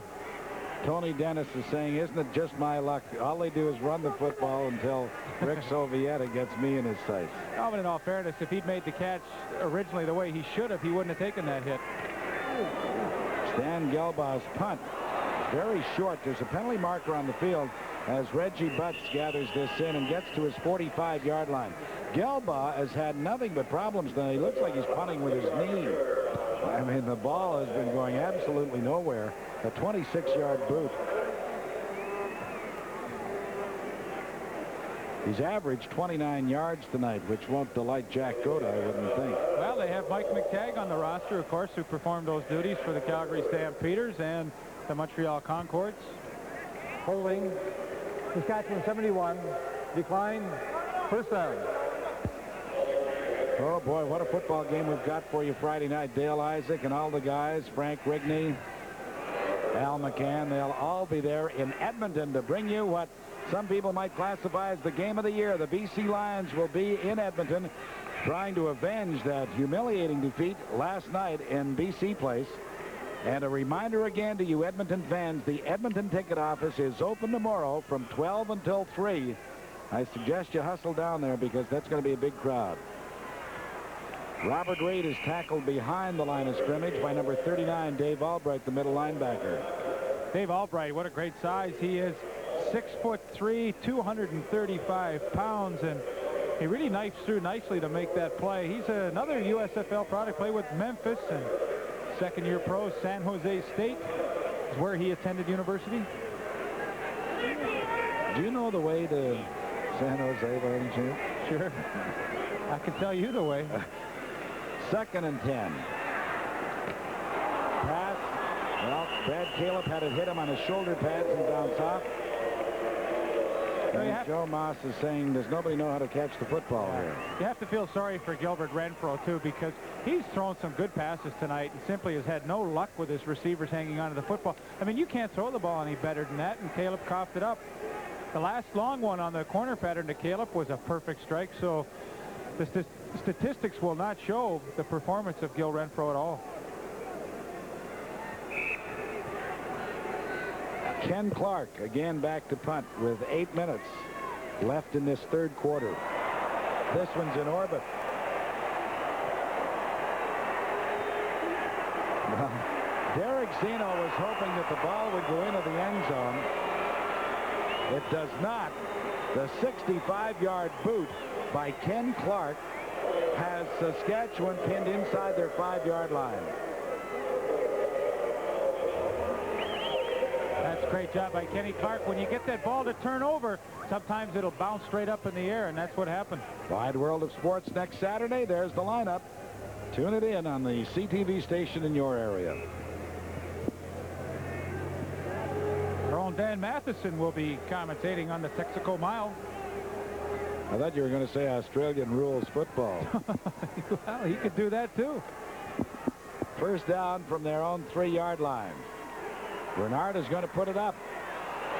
Does, and the catch is made, and a good one at that, by Mike McTagg for a first down. And what an important one it is out at the 21-yard line. Well, you know, that's a perfect pass pattern on first down against Ottawa. 9 times out of 10, they're stuck in a zone coverage, and it's a pass pattern, a 3-man to the short side of the field. Every team in the league has this pattern. A short guy, a middle distance guy, and a deep guy. You stretch that zone out, and you find the guy that's open in the area, and it was Mike McTagg. Tell you an interesting quote from head coach Joe Moss of Ottawa right after this play, because I think it's very appropriate.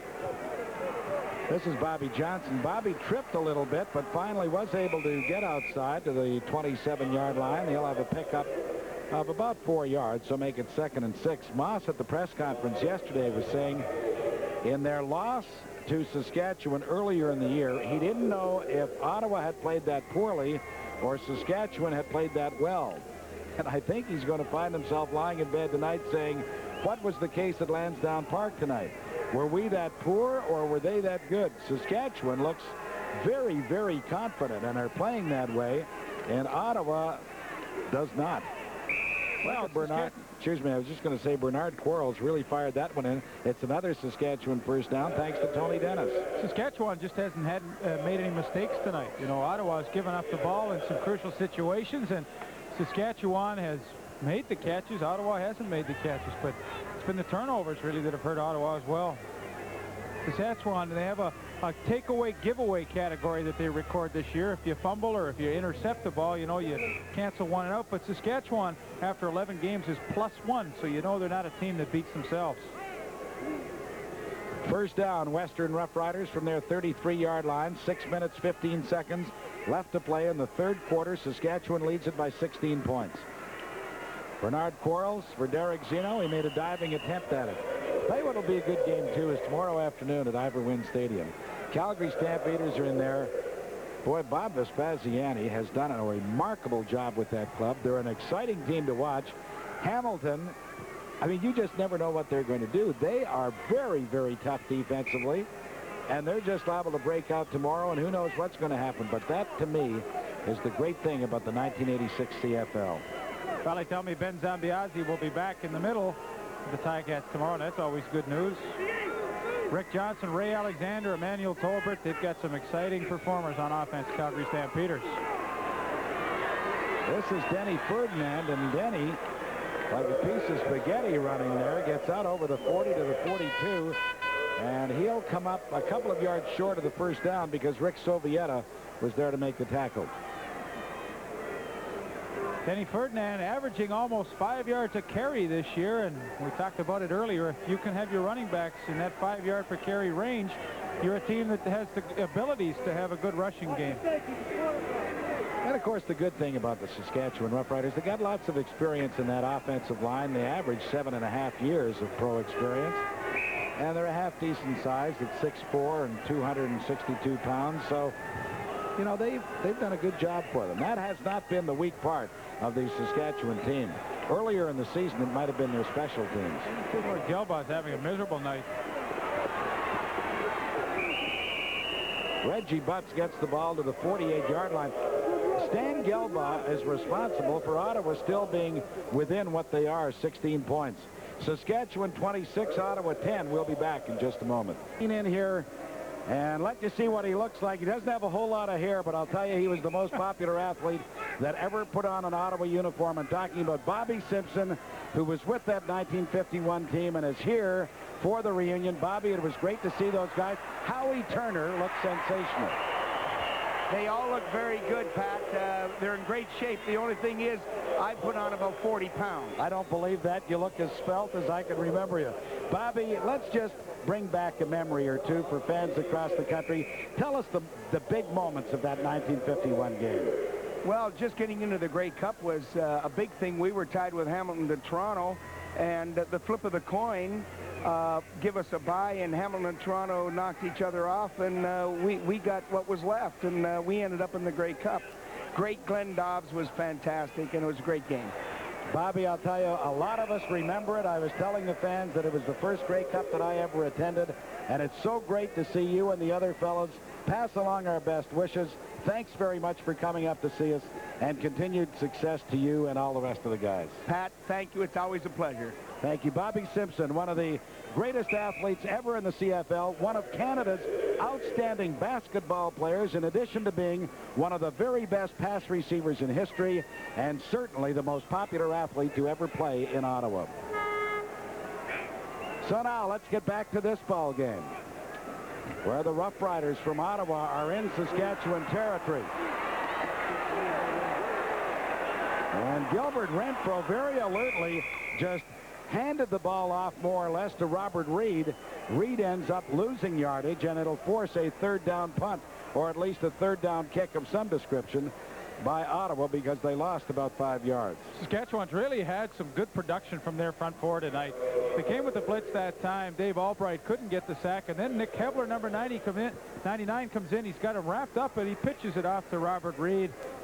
But by that time, Billy Jackson and the rest of the crew had arrived. Well, here's that Ottawa third down punt formation, and let's see what happens. Sometimes the direct snap goes to the quarterback. It does. This is Tom Burgess. Burgess' throw was intended for Mark Lewis, but it was a fine defensive play by Mike Magruder, number 28, that knocked the ball down. Let me tell you, if they ever go back to that formation again and Burgess rolls out, he's got to throw it back to Ken Clark. Ken's a former receiver. He can catch it. There was nobody within 50 yards of him. Ken Clark goes to the right. Burgess goes to the left on your screen. He's going to try and attempt to get the ball into Mark Lewis. No way. He really forced that one in there. He had no choice. It's a third down gamble. But if he'd ever thrown back to Ken Clark, they'd had a big play. 3 minutes and 40 seconds left to play in the third quarter of a 26-10 ball game. Saskatchewan leading. Because Ottawa turned the ball over on third down, that is considered a turnover, their fourth of the game. Bernard Quarles going deep. Ron Brown makes the catch. The newcomer to that Saskatchewan offense makes the catch at the 23. There is a penalty marker down. Now let's see if it is offensive pass interference or defensive. Defensive pass interference is the call. Saskatchewan is inside the Ottawa 25. Calvin Lovell got turned around, and Ron Brown makes the catch for the Western Roughriders. Interference, Ottawa number 21. First down. And it so often happens when a long bomb is thrown a little short, the wide receiver has the ability and the opportunity to turn around and make the adjustment, whereas the defensive back has his back to the play. And Ron Brown, he's had a heck of a game. Touchdown, 3 catches. A good addition to that Saskatchewan offense. Bernard Quarles with a first down at the Ottawa 23. Bobby Johnson trying to get around the corner. Does. Gets to the 15-yard line. So he'll come up with a gain of about 7 yards. Roger Aldag, number 44, the 11-year veteran of the Regina Junior Rams, came around the corner and sealed it off for Bobby Johnson to find some running room. Bobby Johnson has carried the ball 15 times tonight for a total of 69 yards. Also has caught 5 passes for 58. How about the left side of that Saskatchewan line? Laurie Skullroot, 13 years. Roger Aldag, 11. Not too bad. Helps bring up the average a little bit, doesn't it? Joe Paupow in now on second down, and about 3 yards to go for the first down. Toss goes to Johnson. He cuts it back neatly, gets to the 11-yard line. He'll have another Saskatchewan Roughrider first down, and Joe Paupow will leave the game. Bernard Quarles will come back. Nice job once again in a short yardage running situation by number 30, Denny Ferdinand, to kick out number 36, Treg Songi. Bobby Johnson follows it up to the inside, and they pick up another first down. But watch at the bottom of your screen. Number 30, Denny Ferdinand, does a nice job. Kicks him out to the outside, and that allows Johnson to cut back. I'll tell you, the few people in Ottawa who are interested in the Roughriders are really going to be wild if they drop this game.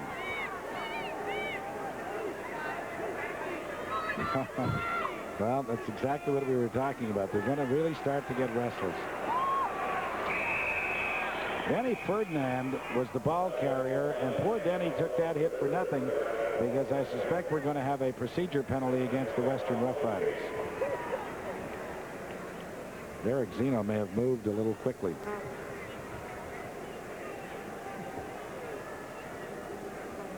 It's actually offside. The call against both teams. Ha. Figure that one out.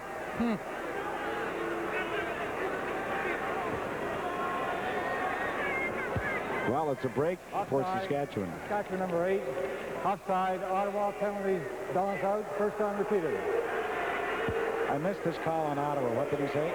He said just offside. He didn't name a player. Oh. Boy, that's a break for Saskatchewan, because instead of the loss, they're at the Ottawa 12-yard line.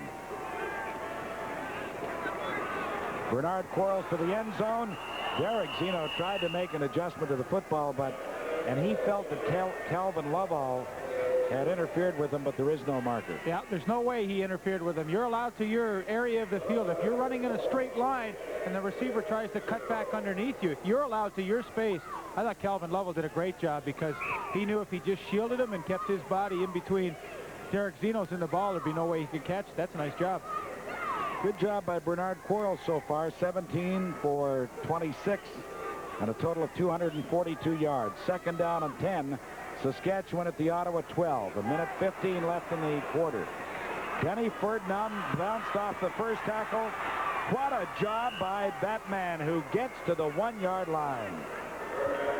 Denny Ferdinand with a terrific run picks up the first down.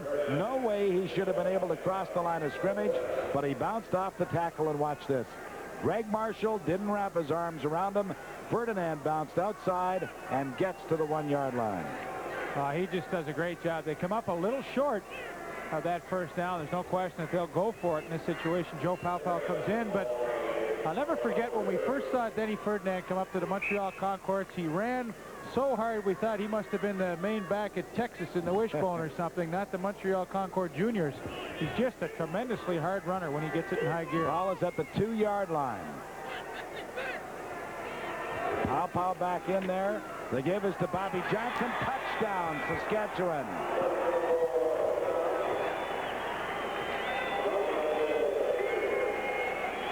Second touchdown of the evening for Bobby Johnson. And the San Jose State grad is just having a sensational rookie season in the CFL. Actually, it's his sophomore year because he did play a little bit last season. But right now, he has 12 touchdowns on the campaign. Well, he pretty much does that on his own, too. Fights his way into the end zone. And Saskatchewan takes advantage of that long pass reception by Ron Brown. The fans here in Ottawa are going to be wild. I mean, it's 32-10. Saskatchewan has just completely dominated the football game. That particular march, 62 yards in 6 plays. They looked terrific, and Ottawa didn't. 33-10 after the point after by Dave Ridgway. I don't think he treats. Well, we're going to find out the character of this Ottawa club right now, because are they just going to lay down and let Saskatchewan run it up on them? I don't know, maybe Dan Matheson has a better feeling from this from the sidelines, but it just seems as though Ottawa has been going through the motions tonight. Very little emotion displayed on the field or on the bench. I don't know, Dan, what do you think? I think Dan's gone back to the hotel, which might have been one of the great moves of the evening. So Dave Ridgway from the 35-yard line kicks it to, you guessed it, Robert Reed at the 21. Penalty marker is down, and Reed is too as he crosses the 40 to the 41-yard line. Well, we now have Dan Matheson back live and in color. And Dan, I was mentioning that I thought maybe the Ottawa Roughriders just really lack any type of emotion on the field tonight. Do you get that feeling? Well, they don't seem to be doing anything right, and I think maybe that tends to drain anybody.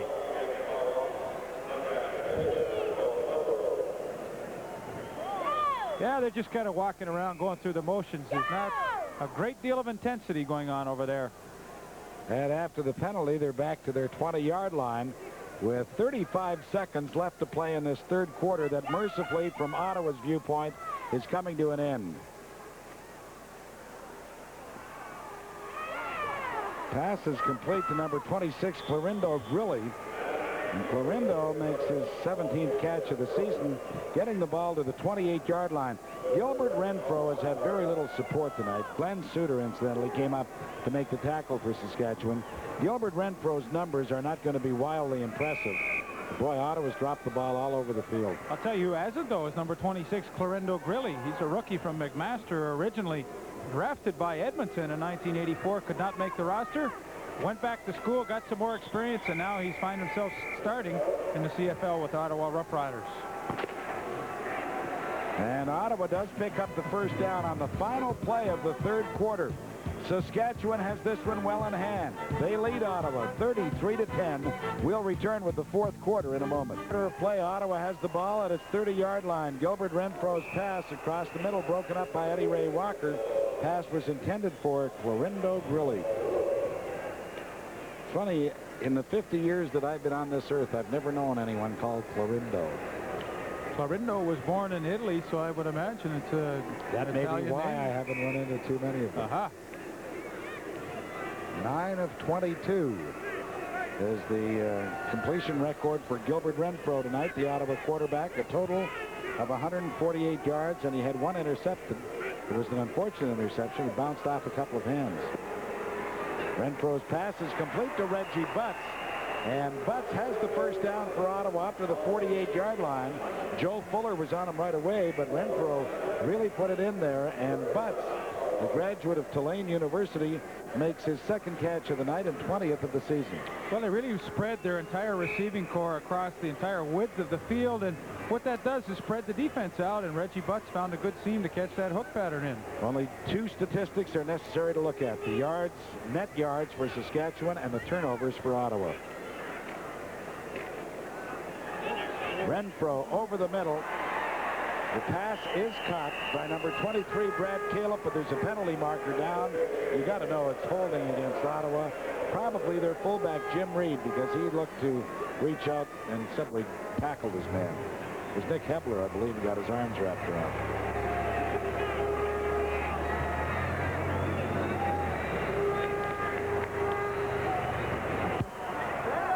Holding. Ottawa number 32. First down over.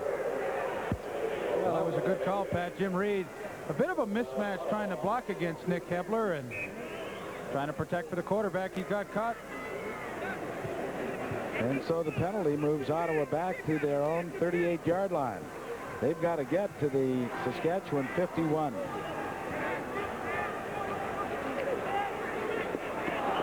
The flanker screen to Reggie Butts couldn't have been caught by anyone shorter than 7'8".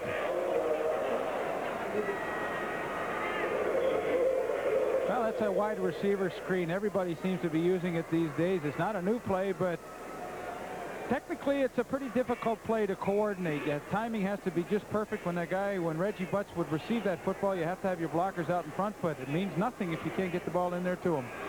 Quarter scores 13-0 Saskatchewan, 23-10 at the half, 33-10 right now, as Ottawa with a 2nd and 20.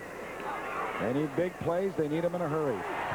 That's Clorindo Grilly, and Clorindo is dropped at the 44-yard line, which will leave him about 15 yards short of the first down. Eddie Lowe is going to let him catch that pass all afternoon because, of course, it's not going to hurt Saskatchewan. Well, Eddie Lowe's had a good game. That big interception on the tip ball in the second quarter had led, I believe, to a Dave Ridgway field goal that got them out to an early 10-0 lead. I have a sneaking suspicion that our two Carling O'Keefe players of the game on offense and defense are likely to come from one team. Oh, I like the way Bernard Quarles has handled his job tonight at quarterback. He's really stood tall in that pocket, and when he's had the opportunity to run with the football, he's done so. Done a nice job. Another fine punt by Ken Clark. Zeno from his 18-yard line made a good move. Good punt return by Derek Zeno over the 35 to the 38-yard line, and that's where Saskatchewan is going to put it into play.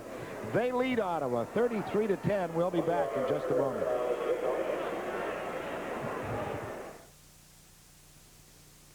Around here.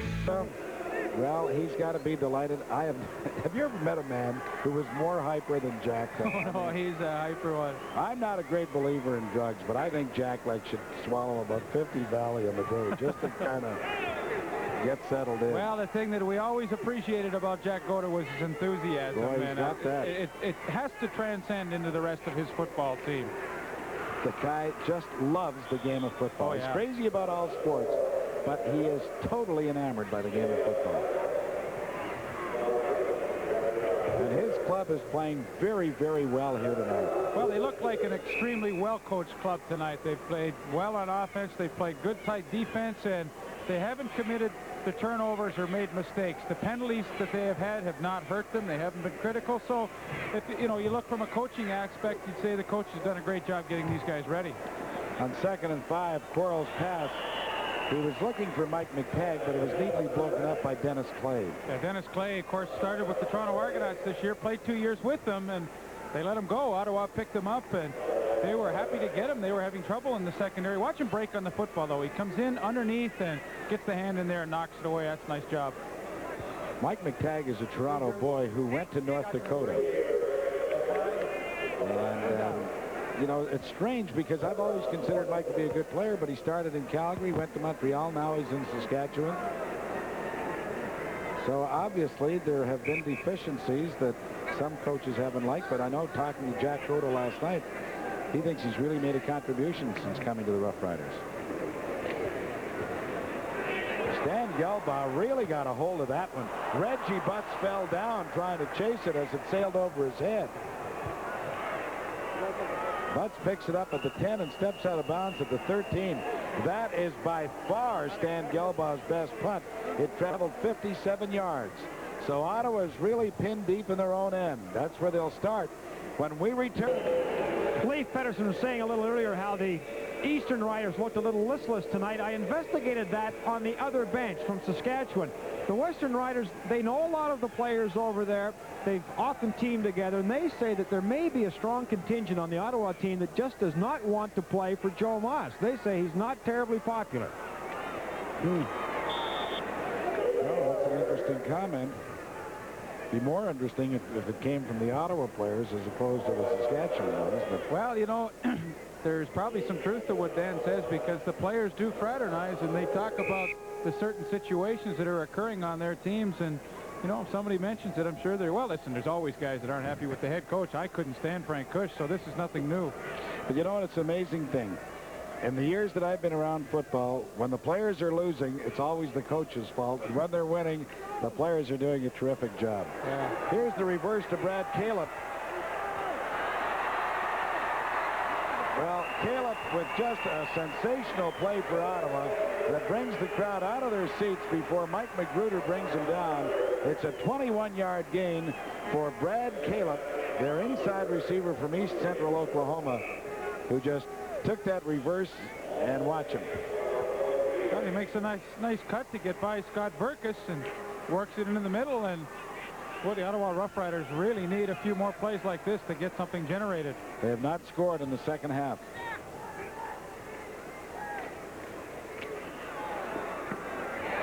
Oh boy, I mean, you can't throw the ball any better than that, can you? Mark Lewis made the catch for Ottawa at the 50 as a penalty marker came down.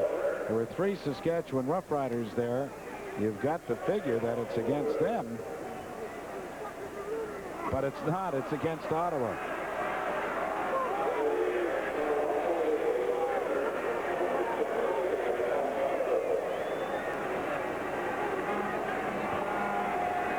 Well, there's one thing Ottawa fans can say. We've got some pretty nice-looking cheerleaders.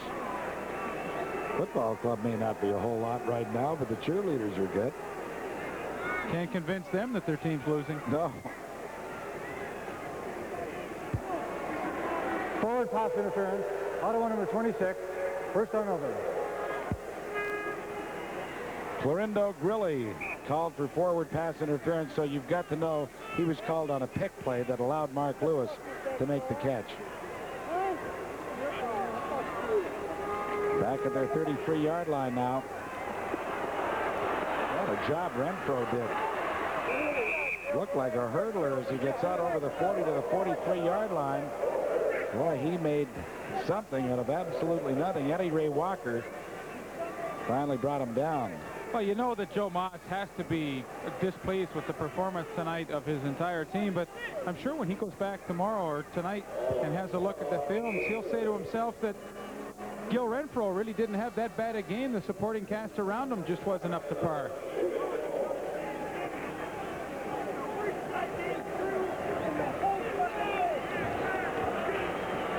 Well, you can tell that Joe Moss isn't particularly pleased about a number of things. And I think he's particularly disturbed at the officiating, which I think has been pretty good tonight. I haven't seen any fault with the officials tonight. The Ottawa Roughriders have just beaten themselves. Florindo Grilli had a chance to make a catch there and couldn't hang on to it. And boy, If you're Gil Renfro, you have to be discouraged because he has not thrown the ball poorly at all. From Tennessee State, the rookie quarterback for the Ottawa Roughriders, who has, by Joe Moss's admission, by far the best arm of the three people that are there. That includes Todd Dillon, who was Jim Kelly's understudy in the USFL, and Tom Burgess, the rookie from Colgate. Another good punt by Ken Clark. Derek Zeno at his 29-yard line. A penalty marker comes down, and Zeno's run is going to be nullified as he gets to the 40-yard line. The Saskatchewan Roughriders will have their $250 dinner next Friday night, and that will be a preview to their home game against the Calgary Stampeders on Sunday at 1:30. So a big, big Roughrider weekend in Regina next weekend, and boy, this victory could not come at a better time for them. Illegal block. Saskatchewan number 54. First down. Pat, an interesting comment from Bobby Johnson as he just ran on the field. We had a quick chat. He was saying their offense has had moments this year and it's played really well, but it's been a little too up and down, and he thinks it's important right now for the Riders, the Western Riders, to take this ball all the way up the field and score again, despite the score. Mark Ernest, incidentally, was called for the illegal block that has forced Saskatchewan back inside their 20. Ottawa gang tackling with some vigor. Jeff Roberts was first there. The ball was stripped out of the hands of the ball carrier for the Saskatchewan Roughriders by number 60, Craig Walls. Bobby Johnson was that ball carrier, but of course it was ruled dead at about the 21-yard line.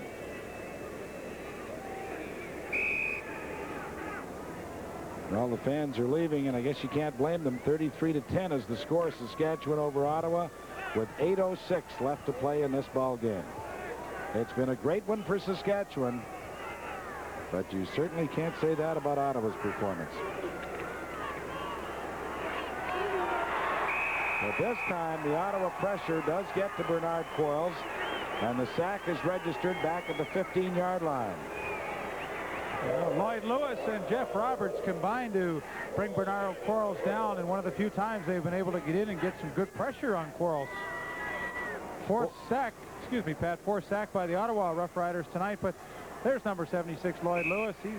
He gets the sack all by himself. Jeff Roberts just kind of piled on for good measure. Ottawa had 43 sacks coming into this ball game, which was 5th best in the CFL. So they had 4 more tonight. Gives them a total of 47 on the year. As Stan Gelbaugh again has delivered a great punt. Reggie Butts from his 48-yard line.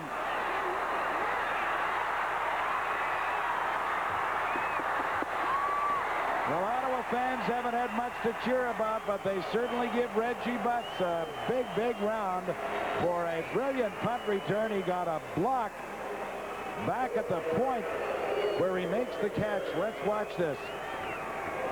Mark Lewis was the guy that opened it up, and also on the downside there was Dennis Clay. So with 7:20 left to play in the ball game, Saskatchewan leads Ottawa 33-10, but the Roughriders have the ball deep in Saskatchewan territory. Left to play in the ball game. Saskatchewan leads it by 23. Ottawa has a first down at the Saskatchewan 25. Gilbert Renfro has gone all the way at quarterback. And there he simply throws the ball away, and intentional grounding will be the call. Back at the 41-yard line. Well, Al Johns getting a chance inserted in that lineup. Number 77 was the first Saskatchewan member of that front four to get in and get the pressure. That play just took a little too long to develop. There's 77, Al Johns. He's in on the play. And tell you one thing, it was a good thing that Gilbert Renfro got that ball into the turf, because if he had just floated it about another 2 yards downfield, Billy Jackson would have had it and gone the distance. 6 minutes and 50 seconds left in the ball game. Ottawa, with a 16-yard loss now, has 2nd and 26 back at the Saskatchewan 41.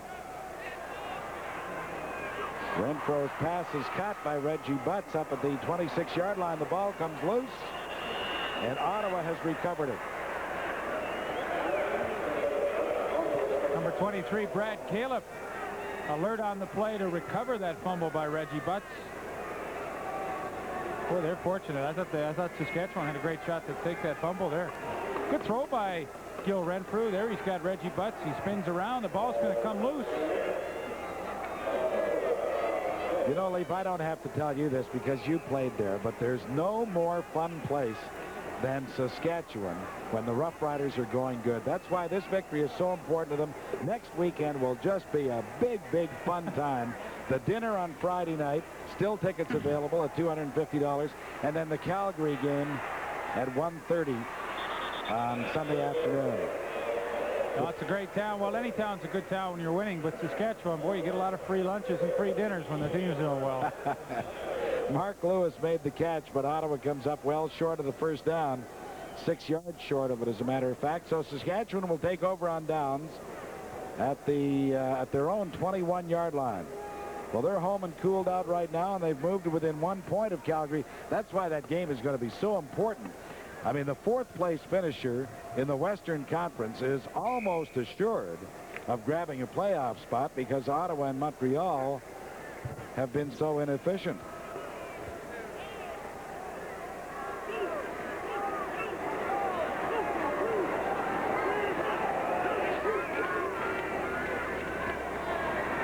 Quarles hands the ball off to Bobby Johnson, and he'll end up losing about a yard. He won't be too concerned about that, as Jeff Roberts was there to make the stop, number 79. Oh, this is the stage of the game now. You're up by 23 points. You got about 10 minutes left in the game. You want to just try and stay healthy. You've got the win in the bag. You know, there shouldn't be any problem to just string the game out. Try and stay healthy and get home without any injuries.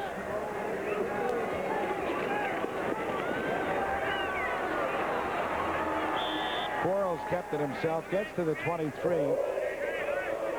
And now we're going to have a little punch-up. Is that Roger Aldag? Oh, yeah, Roger. Lloyd He likes, Lewis? oh, no. Roger will be right in the middle of that stuff. He's not the biggest guy out there, but got a big heart. Comes right through that 44.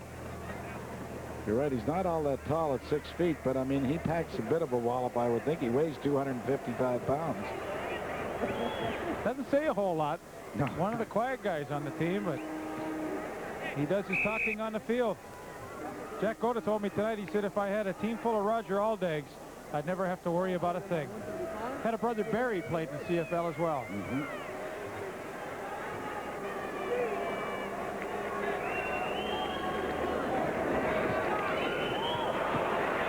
Stan semi-shanked that one to Mark Lewis at the 54.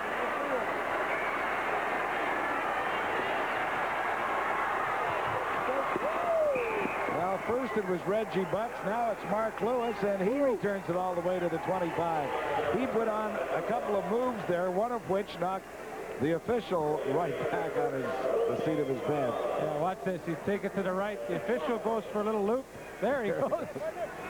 Nice bit of hustling by the rest of that return team.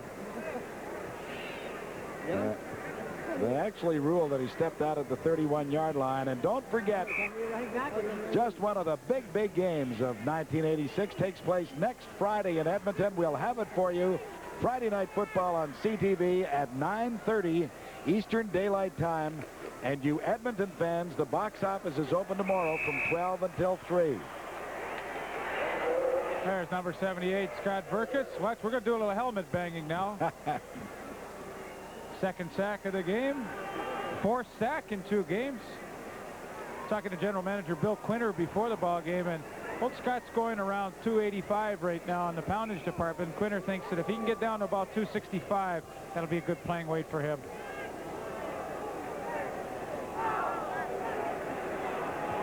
Time marches on. 3 minutes and 35 seconds left to play in the ball game. Second down, Ottawa. Gilbert Renfro looks. Nobody is open. The ball comes loose. Robert Reed picks it up. And let's give him marks for a very alert play. When Renfro fumbled the ball, Reed was Johnny on the spot to pick it up and gets to the 30-yard line, which is a pickup of very close to 10 yards, but leaves Ottawa 9 yards short. Now, number 71, Bobby Jurison, a backup linebacker, getting an opportunity to play, comes in. Gil Renfro just doesn't see him coming and takes the hit. Well, it's not good enough. Ottawa's total offense, 127 yards tonight. You cannot win with that kind of performance. Saskatchewan, 363 yards.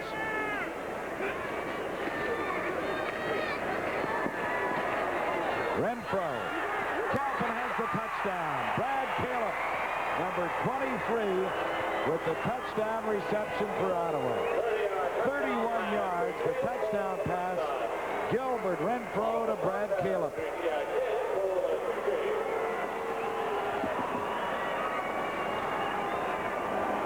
Well, he's run that pattern a number of times this evening, and it seems every time it's against number 24, Joe Fuller.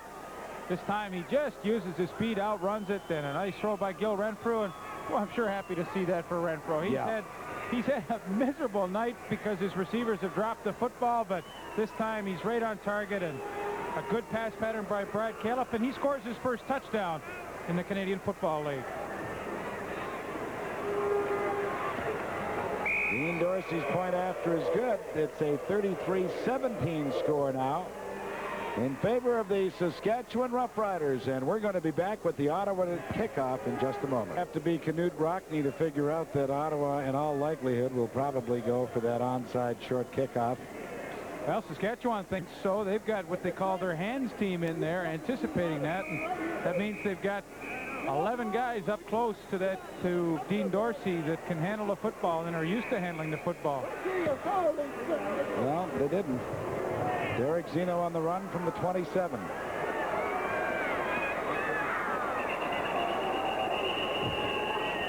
And Zeno got it to the 40-yard line, which will be plenty far enough from Saskatchewan's point of view. Henry Taylor was down to make the stop.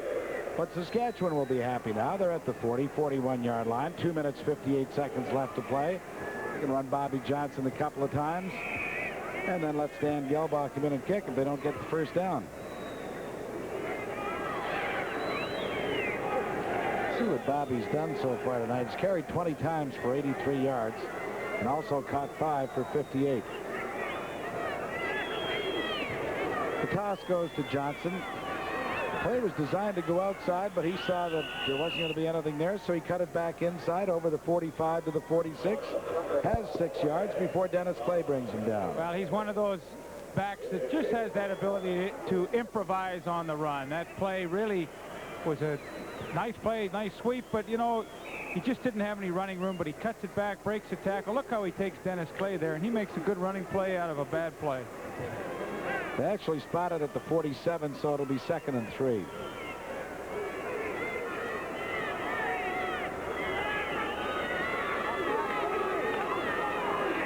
This is Denny Ferdinand. Denny really is, I think he's a very underrated back. Does a good job again, crosses midfield, gets into the Ottawa 52 before Craig Walls brings him down, number 60. See him jump over Darrell Hall? Yeah. Denny's carried the ball 6 times for 58 yards. Not bad, eh? Almost a 10-yard average. Well, he's averaging close to 5 yards a carry on the season, so you know he can get the job done too. Always looks like he's hurt though. When he walks back. He's got the good limp and the good swagger when he walks. This is Bobby Johnson. Johnson was grabbed from behind by number 83 of the Ottawa Roughriders, Michel Bourgeau.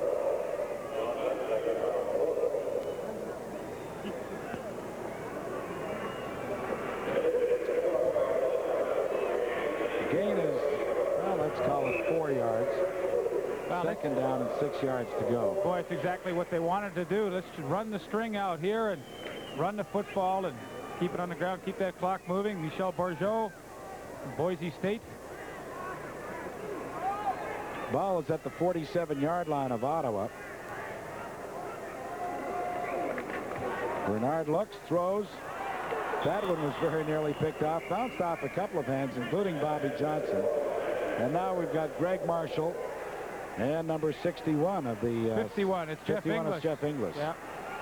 Who just came over in a trade with the Toronto Argonauts. As Pat told you earlier, Gary Moten, of course, the middle linebacker, going to the Argonauts. Willie Pletz out for a few weeks with a broken bone in his foot. I thought it was a good trade for Toronto. They've got Chris Schultz, who will be starting for them at the offensive tackle spot, so they could afford to let Jeff Inglis go in a trade. Well, I talked to Chris Schultz last week. Is he massive? He's a big one. He's a big one.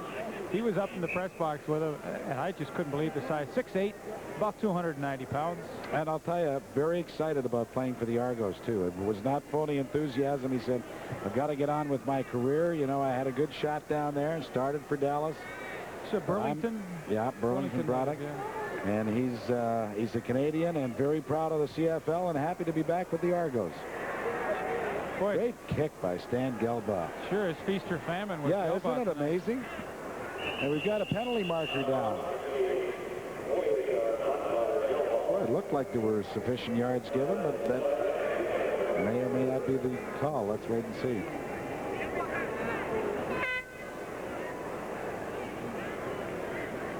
Well, it's no yards Saskatchewan. Not that it makes a whole lot of difference with 1:33 left. No.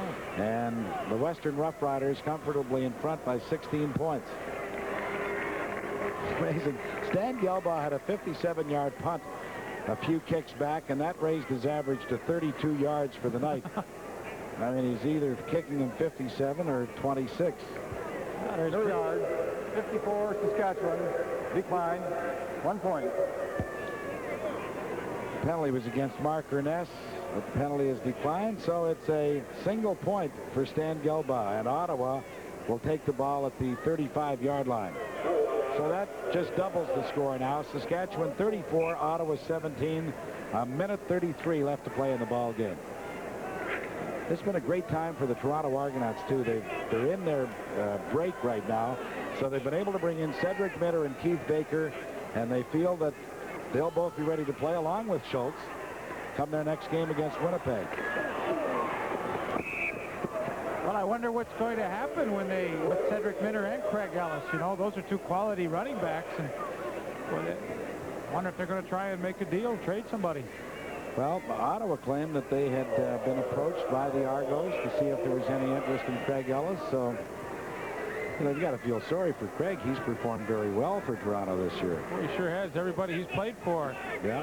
Led the CFL in receptions 2 years in a row with over 100 each time. Florindo Grilli picked up the first down for Ottawa. And again, he's the receiver who makes the catch at the 50-yard line for a pickup of about 5 yards. Dave Albright, the middle linebacker, number 39, was there to make the stop. Yeah, Jack Goda told me tonight also that he'd heard Craig Ellis was on the market, too, so. But, you know, it goes to show you, though, what an unstable life it is playing professional football, particularly in the CFL, because here's a guy that's done everything they've asked. The pass intended for Reggie Butts was overthrown. It was very nearly picked off by Mike Magruder, who was just back there playing center field. It's funny, Laurie Skulrud and I were old friends. In fact, we broke into the league at the same time together. And we were talking, and I said, how's it going, Laurie? It's been 13 years. You still enjoying it? And he said, well, I'm enjoying it now because I got past September 1st. And that's the date now where if you've been on the roster after September 1st, if they release you or cut you, whatever they do, they have to pay you right through to the end of the season. Yeah, that's the day the veterans all look forward to. You see everybody smiling on September 2nd. Renfro's pass, boy, he drilled that one right in there on the money.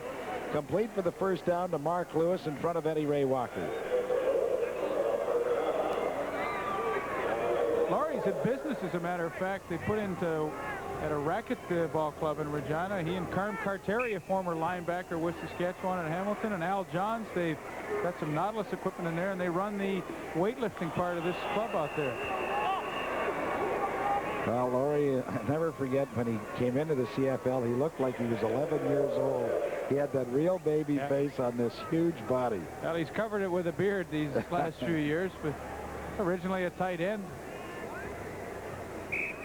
Well, you Saskatchewan fans, I think you'd have to agree with Jack Goda. Jack was saying that he believes that the team thinks they can beat anybody on any given day, and they have looked very good here tonight. Now, this isn't the Edmonton Eskimos they defeated, but it was a club that was really hungry for a victory and in desperate need of one. And Saskatchewan just played so well. Gary Lewis had the pressure on Gilbert Renfro and forced him to throw that ball in a hurry. Well, it's a game that Jack Goda and his staff will look back and say it was a neat, clean game. We played every facet except for maybe the odd punt here and there. But we played every facet of our game tonight in a solid effort, so he's got to be pleased. We've got 49 seconds left to play in the ball game. Saskatchewan 34, Ottawa 17. Ball is at the Saskatchewan 45-yard line.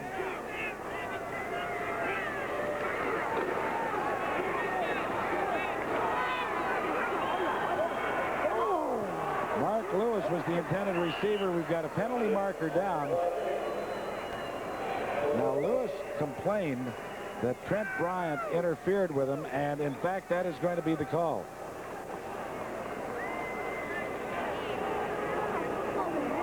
Well, it goes back to that old thing. The defensive back has his space on the field, too. Saskatchewan number 17. Yeah, you know when they say that it doesn't help to complain to the officials, I'm not convinced that that's the case. Well, I mean, I don't really see any interference there myself, but he's entitled to his area. If the receiver tries to cut in and bumps into him, I mean, that's too bad. Yeah.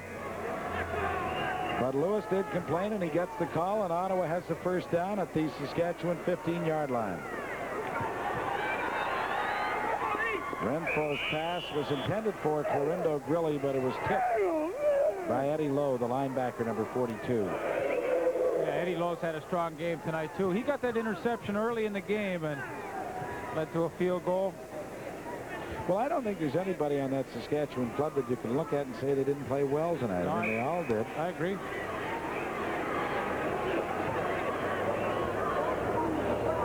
Boy, Ottawa looks like a discouraged lot, understandably. This was a victory they so desperately needed. And, of course, when you're playing against the touchdown, Reggie Butts, penalty marker down on the field, but another perfectly thrown pass by Gilbert Renfro. Now, what's the penalty about? Holding against Saskatchewan declined by Ottawa. The Roughriders are up to 23 points. But it's far too little and far too late. You know, you talked about the Roughriders being disappointed, Ottawa, that they, coming into this game, well, you know, you'd have to think that we're playing a team that's in last place in the West. We have a good shot to beat these guys. It's not like we're playing BC or Edmonton. I mean, here's a game that we look at our schedule and say, this is the game. If we're going to win games, we've got to win this game, and they have to be disappointed if, in fact, they end up losing this game. Well, I know you seldom like to go out on a limb, but let me assure you, they are going to lose this game. It's going to be 34-24 with 34 seconds left. Is the fat lady sung? No, but I'll tell you, she's giving the throat a little spray right about now.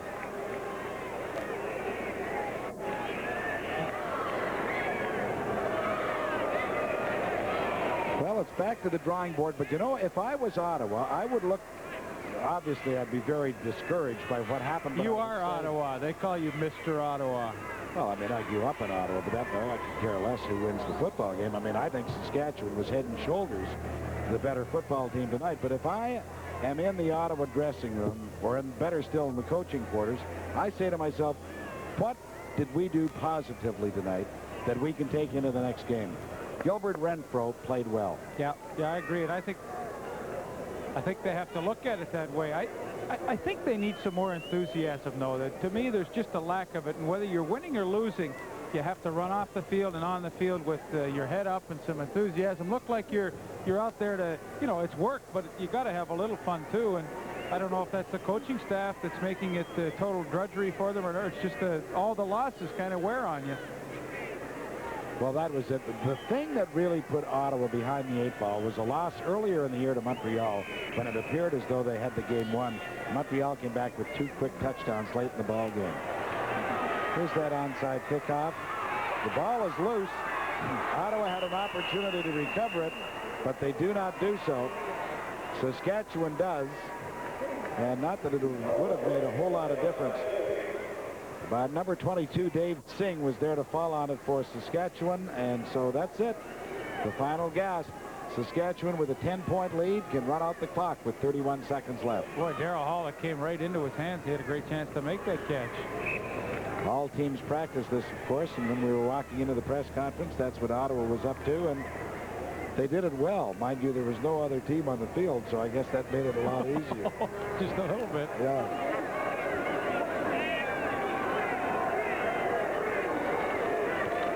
Robbie Johnson swings to the outside, doesn't get much. could really care less. Craig Walls was there to bring him down, number 60.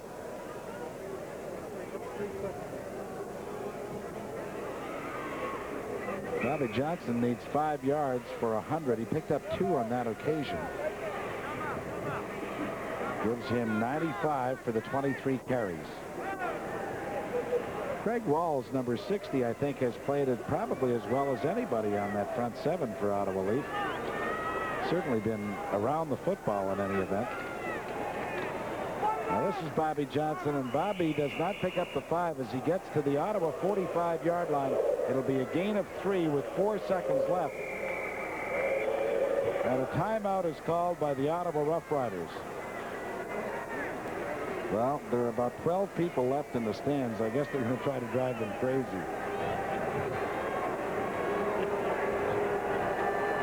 So Ottawa calls a timeout. Saskatchewan has a 3rd down and 5 yards to go. Bernard Quarles is going to run out to the huddle, and they've got 4 seconds to kill. Well, you're looking at a pretty dejected group, and they should be. They've only won 3 games this year. Last week able to defeat the Montreal Alouettes, but it's been a struggle for Joe Moss and the rest of the fellas. Bobby Johnson tonight has a total of 156 yards on offense. Ottawa, the entire ball club, has 244.